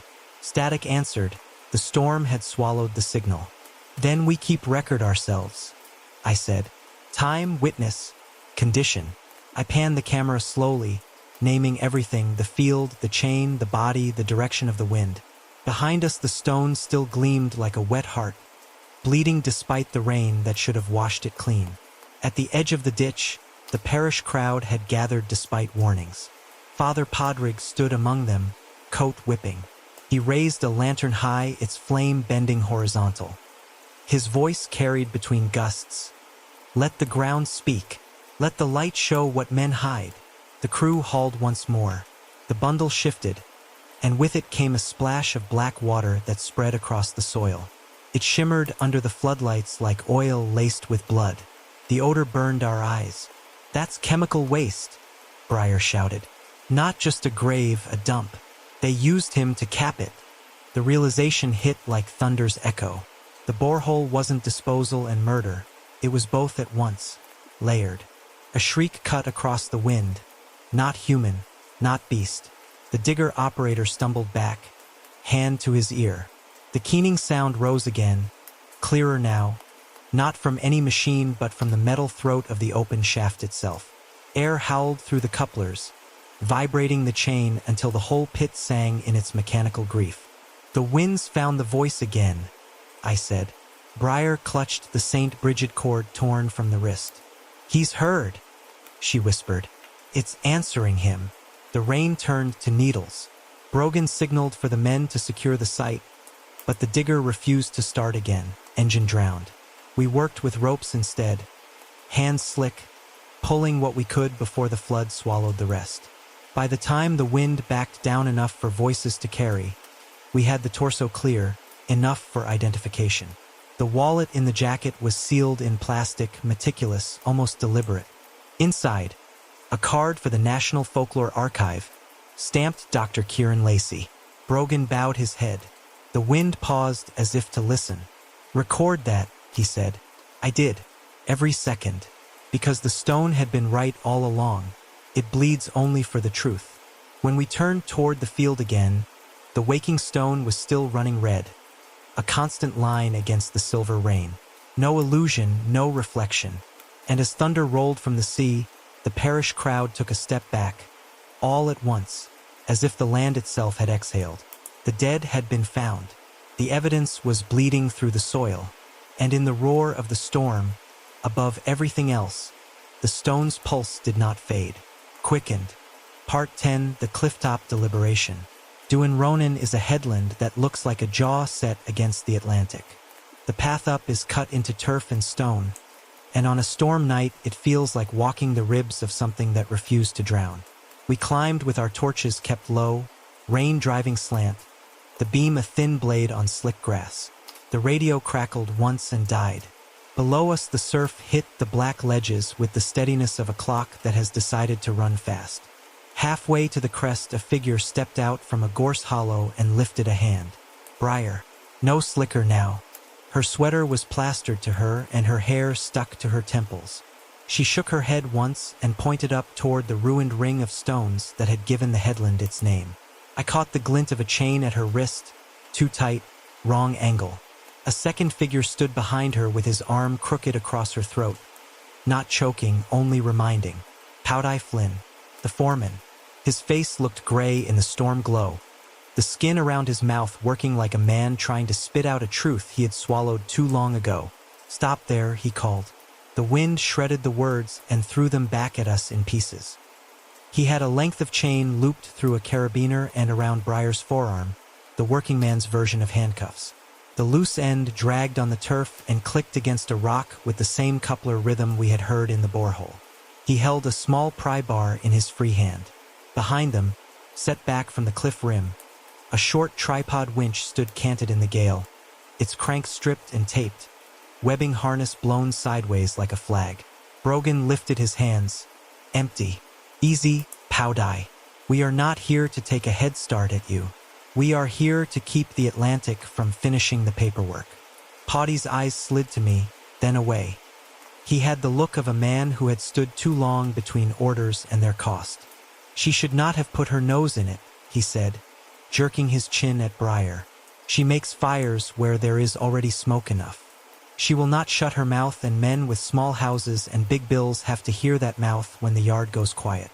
I did not sign for that." Briar spoke without turning her head. "You did not sign for murder either." He flinched. The pry bar lifted, wavered. I took a step to my left, where the turf had better bite, and kept my voice level. "You do not want this to end here where the wind will turn your last words into sea spray. You want it on record. If you think you have a version that leaves your children something besides an empty house, give it a shape that paper can hold." He laughed once, a ragged sound. "Paper. You brought paper to a cliff. You brought a camera to a night where the rain eats glass." I reached into my coat and took out the flake of the waking stone, wrapped in cloth.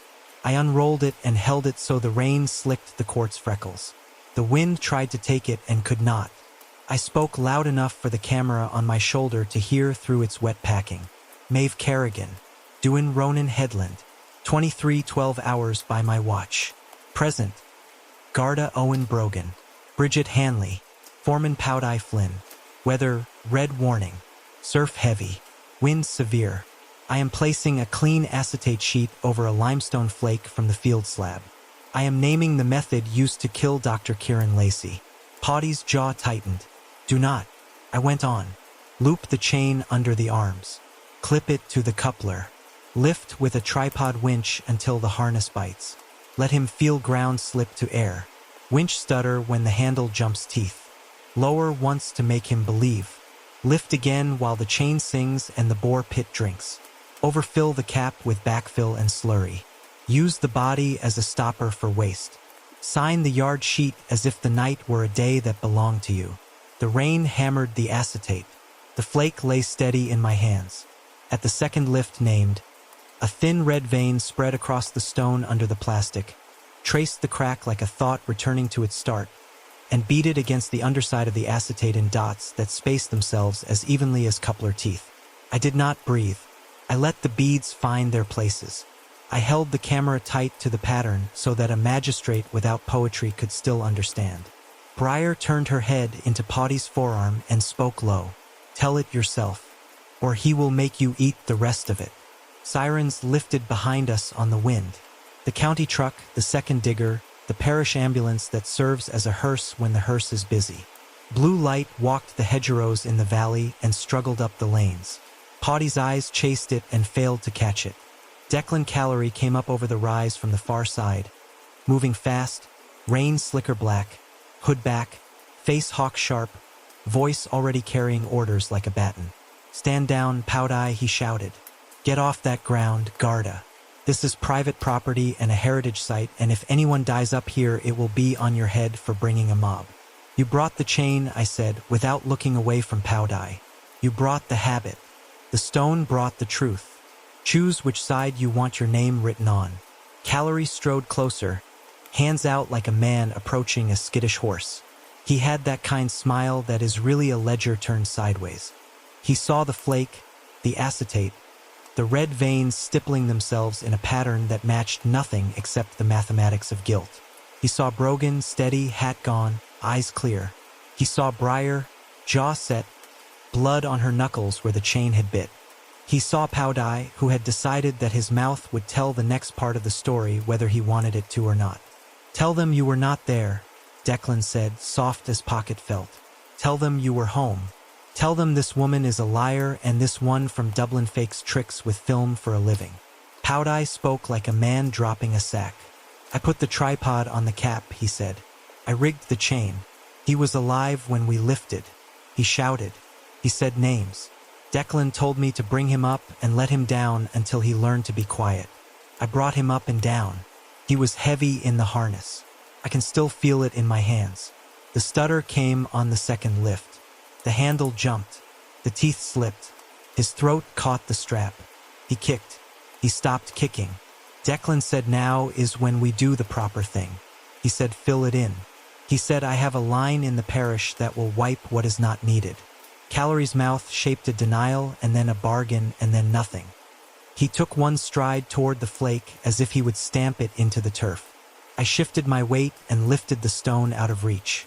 The red dots on the acetate struck as if to resist a hand and then glued themselves to the plastic in an arc that made their own argument. He stopped. For an instant, the storm light laid his face bare.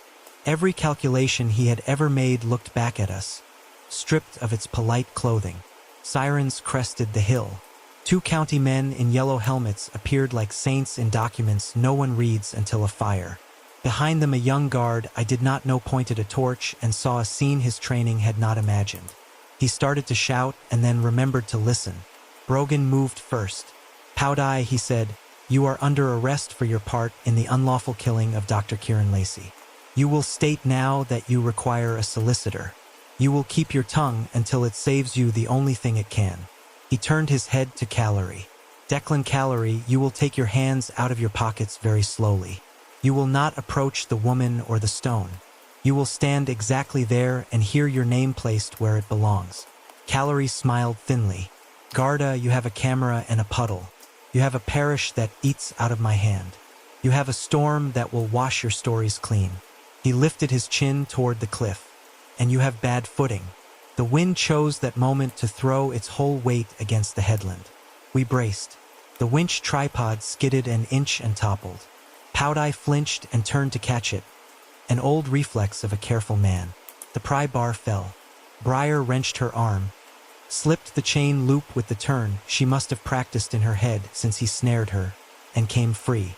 She stumbled and caught my shoulder. I caught the flake to my chest and felt the acetate flex and hold. Do not let him break it, she said into my ear, voice raw. Not tonight, I said. Callery lunged then. Not for her, not for me, but for the flake. Brogan met him halfway, low and solid, the tackle a farmer might use to keep a bullock from breaking a gate. They went down in the turf. The young guard's torch swung wild and then froze on the pair. County men took the winch and pulled it back from the drop. Sirens wound themselves down as engines cut. The Atlantic kept speaking its one ancient sentence. I lifted the flake under the flood of the helmet lamps so the acetate shone and the dots could be counted by anyone with eyes. I spoke into the camera that the pattern aligned with the measured spacing of a coupler chain, and that the witness had confessed on tape to the method and the intent. I named the witnesses. I named the wind. I named the time again. Powdeye sagged to his knees, hands out, palms up, rain pooling in them like offerings that would never be accepted. He looked at Briar and then away. I never meant the man to die, he said. I only meant him to learn fear. Declan said that would be enough.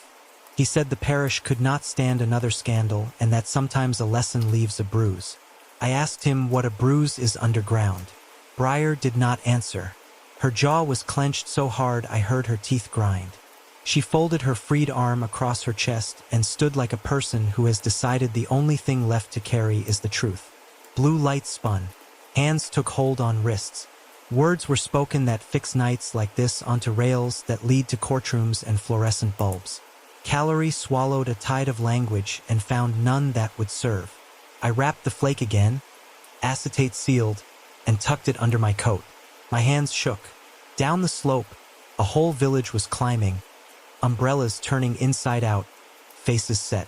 They had come to see whether the storm would take the story away or leave it. They would learn that stories which name themselves out loud in the wind have a way of staying put. Part 11, Blood That Writes. By midnight, the headland was a workshop. Blue lights settled into a steady blink. Countymen fixed lamp stands into the turf and ran cables like new roots. The wind moderated to a hard, constant push. The rain thinned enough for pens to work. The ambulance crew stepped forward with the steady hands of people who have made a pact with weather and loss. We did not hurry. We did not dawdle. We worked as if the storm were a clerk who wanted every line filled in. I unwrapped the flake under the lee of a council truck, out of the worst of the rain. The acetate clung where the red dots had fixed themselves in a neat arc. I laid a fresh acetate sheet on top and pressed it flat with gloved palms so that if anyone later claimed contamination, we would have layers to show and a method to defend. Name the pattern, I said for the camera. Coupler spacing as measured at borehole chain. Name the tool, the tripod winch. Name the points where the handle stuttered and the teeth skipped. I tapped the dots with a capped pen. The pen clicked in a rhythm my bones had already learned. The chief superintendent reached the crest then, coat blown open, hat in hand. He listened to Brogan for half a minute and took everything in without making a face for the crowd. He eyed the flake, the acetate, the red constellation of guilt. He nodded once. That will do, he said. Keep it dry. Keep it within the chain of custody if I have to lend you my own pocket.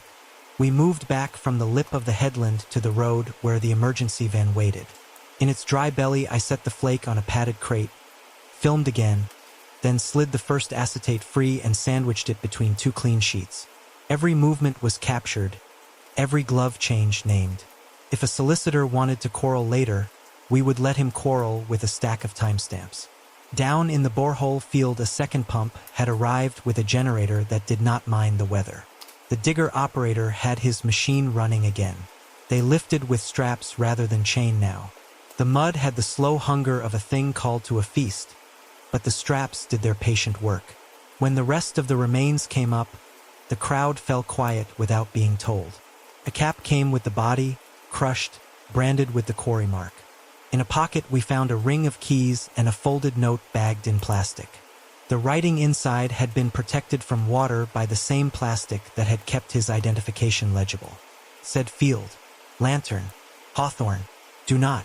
I passed the note to the superintendent. He turned it once, then bagged it again and wrote Lacey's note with a number that would walk into court like a man with his collar straightened. Briar stood off to the side with her arms folded hard across her chest. Her mouth was a thin line until the stretcher moved past her. Then she touched the blanket at its edge the way a person touches a fence post to steady themselves and stepped back. The St. Bridget cord, dried and dark, hung from her hand. She wound it twice around her fingers and did not cry. Powdeye sat in the county van, cuffs on, a foil blanket around his shoulders. A young guard wrote his notes with an expression like someone learning to breathe again after a long dive. When I stepped up to the door, Powdeye did not look at me. He looked at the flake on the crate. His face folded in on itself, not with anger, with relief that there was an end to the telling. He repeated what he had said on the cliff for the camera inside the van, this time with dates, this time with names. He put his own mouth around the ugly parts and did not let them drop. He said Declan had told him the trust would handle the parish. He said the float had arrived the night it had to arrive. He said he had a mortgage payment that frightened him like an animal in a shed. He said none of those things felt like reasons now that his hands had learned the weight of a man through a chain. Callery sat on the ground between two guards, wrists already marked where the cuffs had found him. He watched Powdeye talk, and the expression in his eyes had been seen many times at a gaming table that is no longer taking bets. When I passed with the ledger slip in its bag, he smiled without his mouth and said, "You are making pictures of puddles. In the courts of men you will need more." The priest stepped forward then. He had brought a box from the rectory, a plain tin archive box under his coat, dry despite the night. He opened it on the bonnet of the council truck with hands that did not shake. He laid out the donation ledger, the envelope, the IOU slip with the float to foreman remark, and a sheaf of bank printouts that named a trust, a parish fund, and a mortgage account with Poddy's name on it. He tapped the lines with a finger that has blessed marriages and coffins. "There is your more," he said. "Your trust pays the parish for the roof and the boilers and the lamps, and then, on a night with wind, pays the foreman out of the same purse to pull a chain where no chain should be. That is not charity. That is a laundered order." Callery kept his smile on. He said those are donations and loans. He said the parish wanted what any parish wants. He said a man can help his foreman with a short-term advance. He said the world is full of money that looks wrong when you put it next to a body. The waking stone stood in the lower field. Rain sheen dull across it now that the squall had passed. I carried the ledger down the slope with two guards and the superintendent watching me as if the ground itself might object. I set the book on the stone and opened to the page where the biggest gift sat like a boast. For a long minute the stone did nothing. The rain found its level. The hedges trickled. The sea pushed and pulled its old argument with the cliffs. Then the slab gleamed beneath the numbers, broad and slow, as if someone breathing under the surface had lifted their face to speak. The wetness pooled under the column of figures and ran to the edge in a line that kept its shape instead of being scattered by rain. The camera watched. The superintendent watched. A council worker who had been on 3 flood rescues in a decade whispered "Lord" under his breath and did not say anything else. I replaced the ledger with the IOU slip. The red rose fast, almost angry, and pressed against the paper until it looked like it would break through. I took the slip back to the van and laid it beside the bank printouts that Father Podrick had produced. I spoke for the camera. The stone's response corresponds to documents tied to funding and to the float directed to the foreman on the night of the killing. The body has been recovered. The chain and tripod have been photographed. The confession has been recorded. The financial link ties Callery's trust to Flynn's mortgage through the parish fund. At that, Callery made his last play. He pushed off from the turf with a sudden, vicious twist, tore one wrist free of a half-done cuff, and lunged for the crate. His hand came down toward the flake with a speed that would have broken it in two and saved him the trouble of vocabulary. The superintendent moved first. Brogan moved a breath later. Their hands took his wrist and shoulder, and the crate skidded but did not overturn. The flake banged against the plastic edge and the acetate wrinkled. On the stone itself, 20 yards away, a bead welled and jumped like a small artery trying to speak. It flung a bright dot onto the crate lid. It looked, for a mad instant, like the stone had spit at the hand that would have silenced it. A guard swore, "Not at me, not at weather. At whatever force insists, on some nights, that truth be noisy." Callery sagged then and let the cuffs bite. The superintendent read the charges in a voice that does not need volume. The words hung in the wet air and did what words do when they have earned their pay. The parish crowd, those who had come as far as the lane, let their shoulders fall. Father Podrick rested both hands on the bonnet and closed his eyes. Briar let the St. Bridget cord slip off her fingers and catch on the metal like a dry vine. We sealed the flake and both acetates in a hard case with a number that will not be forgotten by anyone who signed for it.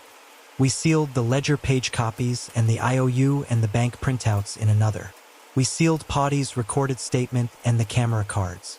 The ambulance took what was left of Dr. Kieran Lacey into its small light.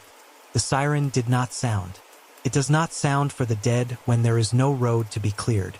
It rolled away quiet under the bellies of clouds that had finished their work. Back at the station at 3 in the morning, I wrote the summary with hands that had found their steadiness again. I listed each item, each witness, each weather note. I wrote that the waking stone had behaved like an instrument, not a trick, and that we had treated it as such. A magistrate can dismiss the manner of a thing and still be held by its pattern. Patterns survive ridicule better than men do. When I was done, I stepped outside. The rain had gone. The hedges dripped. The sea breathed like a creature that had eaten and was ready to sleep. At the edge of the village, the field lay dark and square. The slab in it was only a shape again. I walked down as far as the gate and leaned on it. The grass glittered with water. The stone did not shine. It lay without witness, as it had for 1,000 years between wars and harvests and boats that do not come home.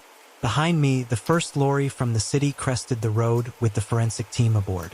They would take our packages and make them into exhibits. They would name the coupler spacing with math and dry ink. They would lay our night out on a table for a jury to see by daylight. We had body, confession, mechanism, and money. We had a flake that wrote in blood when words were not enough.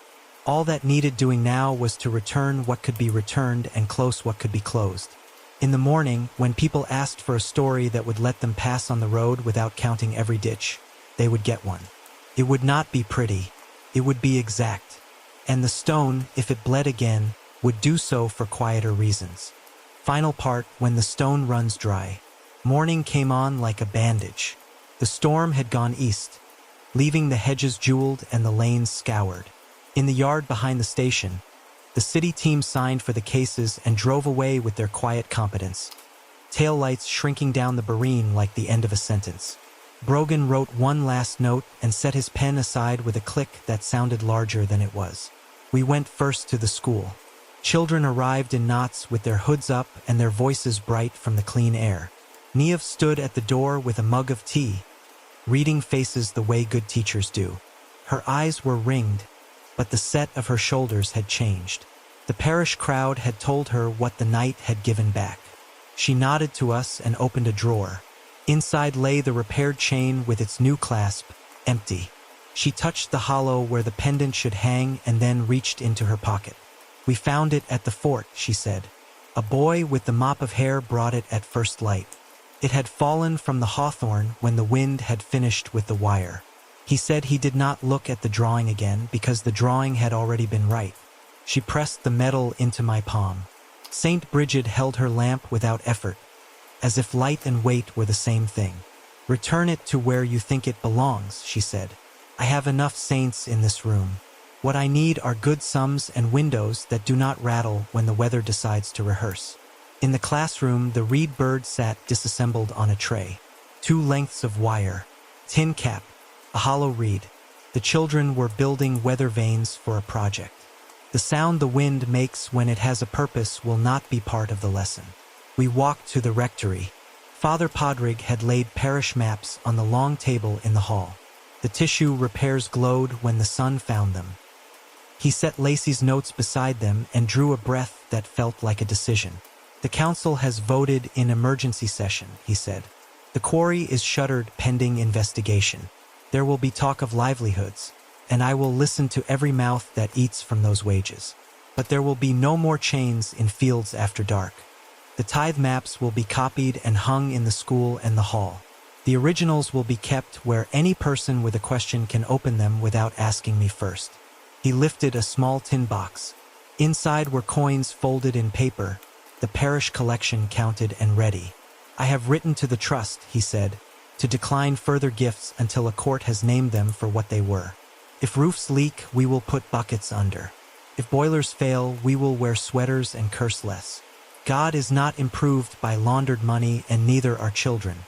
On the way out, A woman from the choir touched his sleeve and asked if the organ would ever cry again. He said only on feast days and then only when we tell it to. At the lantern, the bar smelled of yeast and lemon oil. Briar stood on a chair at the end wall, hammer in hand. The yellow slicker hung from a nail she had driven high above the darts board. It looked smaller off her shoulders, a bright skin shed by a creature that had found a different weather. I fixed wakes and cables and lights, she said. I will go back to that. If the council asks me to keep their flood pumps honest, I will accept their coin and their scolding. When the solicitor comes sniffing and asks if I am a woman who plants tricks in hedges, I will tell him I am a woman who can tell when a hedge has been taught to sing against its will. She lifted a broom and knocked dust from the molding, then propped it in the corner like a spear. On the bar, the St. Bridget cord lay coiled. She drew it through her fingers once and then set it under the slicker's hem. Keep your flake close, she said to me. Men will want to argue with the way a stone writes.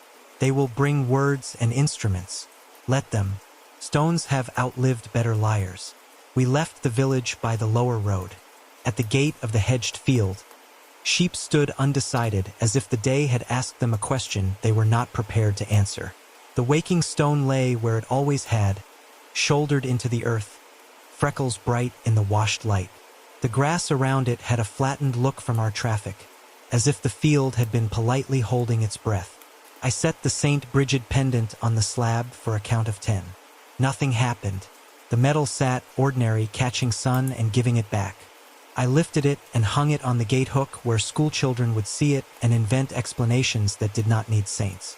Then I placed my bare palm on the slab. I asked nothing out loud. I thought of the borehole, the chain, the rhythm of the red dots under acetate, the men who had stood on the headland and tried to talk the wind into becoming a clerk. I waited. The stone was cool. A bee stitched the air above a tuft of white clover. Far off a tractor took a gear like a tired decision. I lifted my hand. No bead rose. No line. My skin showed the faint print of quartz grain, uncolored. The slab lay quiet and old and unwilling to perform. Brogan watched my face and smiled without moving his mouth. Perhaps it only bleeds when truth is trying to be born, he said. Perhaps today truth is already here.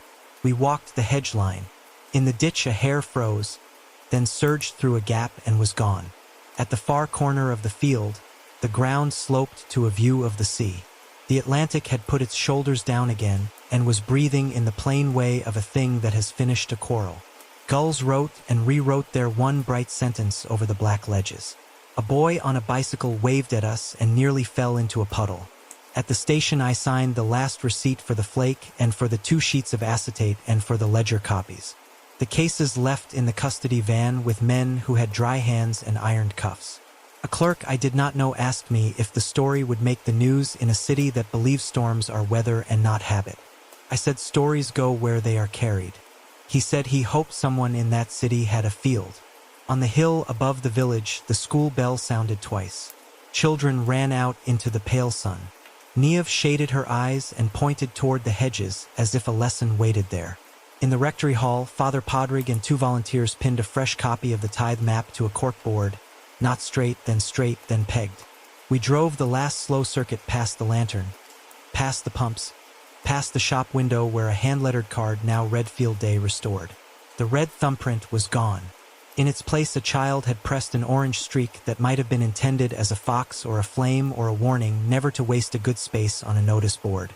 At the village edge, I pulled in by the gate a final time. I walked to the stone and set my hand to it as a person sets a palm to the flank of a patient animal. The quartz freckles shone. My skin stayed clean. I thanked it without words. It is unwise to thank stones out loud. They do not need it, and passers-by never forgive a person seen speaking to rock. Brogan leaned on the gate and looked toward the sea. He said that there would be hearings and papers and money that learns new addresses. He said that Powdeye would plead and that Callery would hire men who can separate a sentence into small safe parts. He said that none of that would change the weight in a chain or the way a field remembers what it has been asked to swallow. We left the pendant on the hook. We left the field to its work. We left the village to decide how it would tell the story to itself. On the road back to the city, rain found us once and then let us pass. In the mirror, Kilnavorra shrank into hedges and white walls and then into the curve of the hill. In time, the court would speak. In time, the flake would return to a drawer or a shelf or a museum case with a card too neat by half. In time, the quarry yard would grow grass through its cracks and the trust's envelope would yellow in an archive box. In time, the waking stone would be again what it had been before we asked too much of it. A shoulder in a hedged field. A place to set a hand when you need the ground to answer back. That afternoon, by the window of a room that was not yet warm, I wrote the last page and set my pen down. For a long moment, the building listened to itself. Then the city moved again and the work began that makes a story into a record and a record into a thing no one can quietly bury. Somnolent Conspiracies signs off from a coast where the rocks remember. Today the honest ones let us pass. End of story. And that was a lantern for the bleeding field. The Atlantic winds have stilled for now, and the stone rests again. But every truth leaves an echo.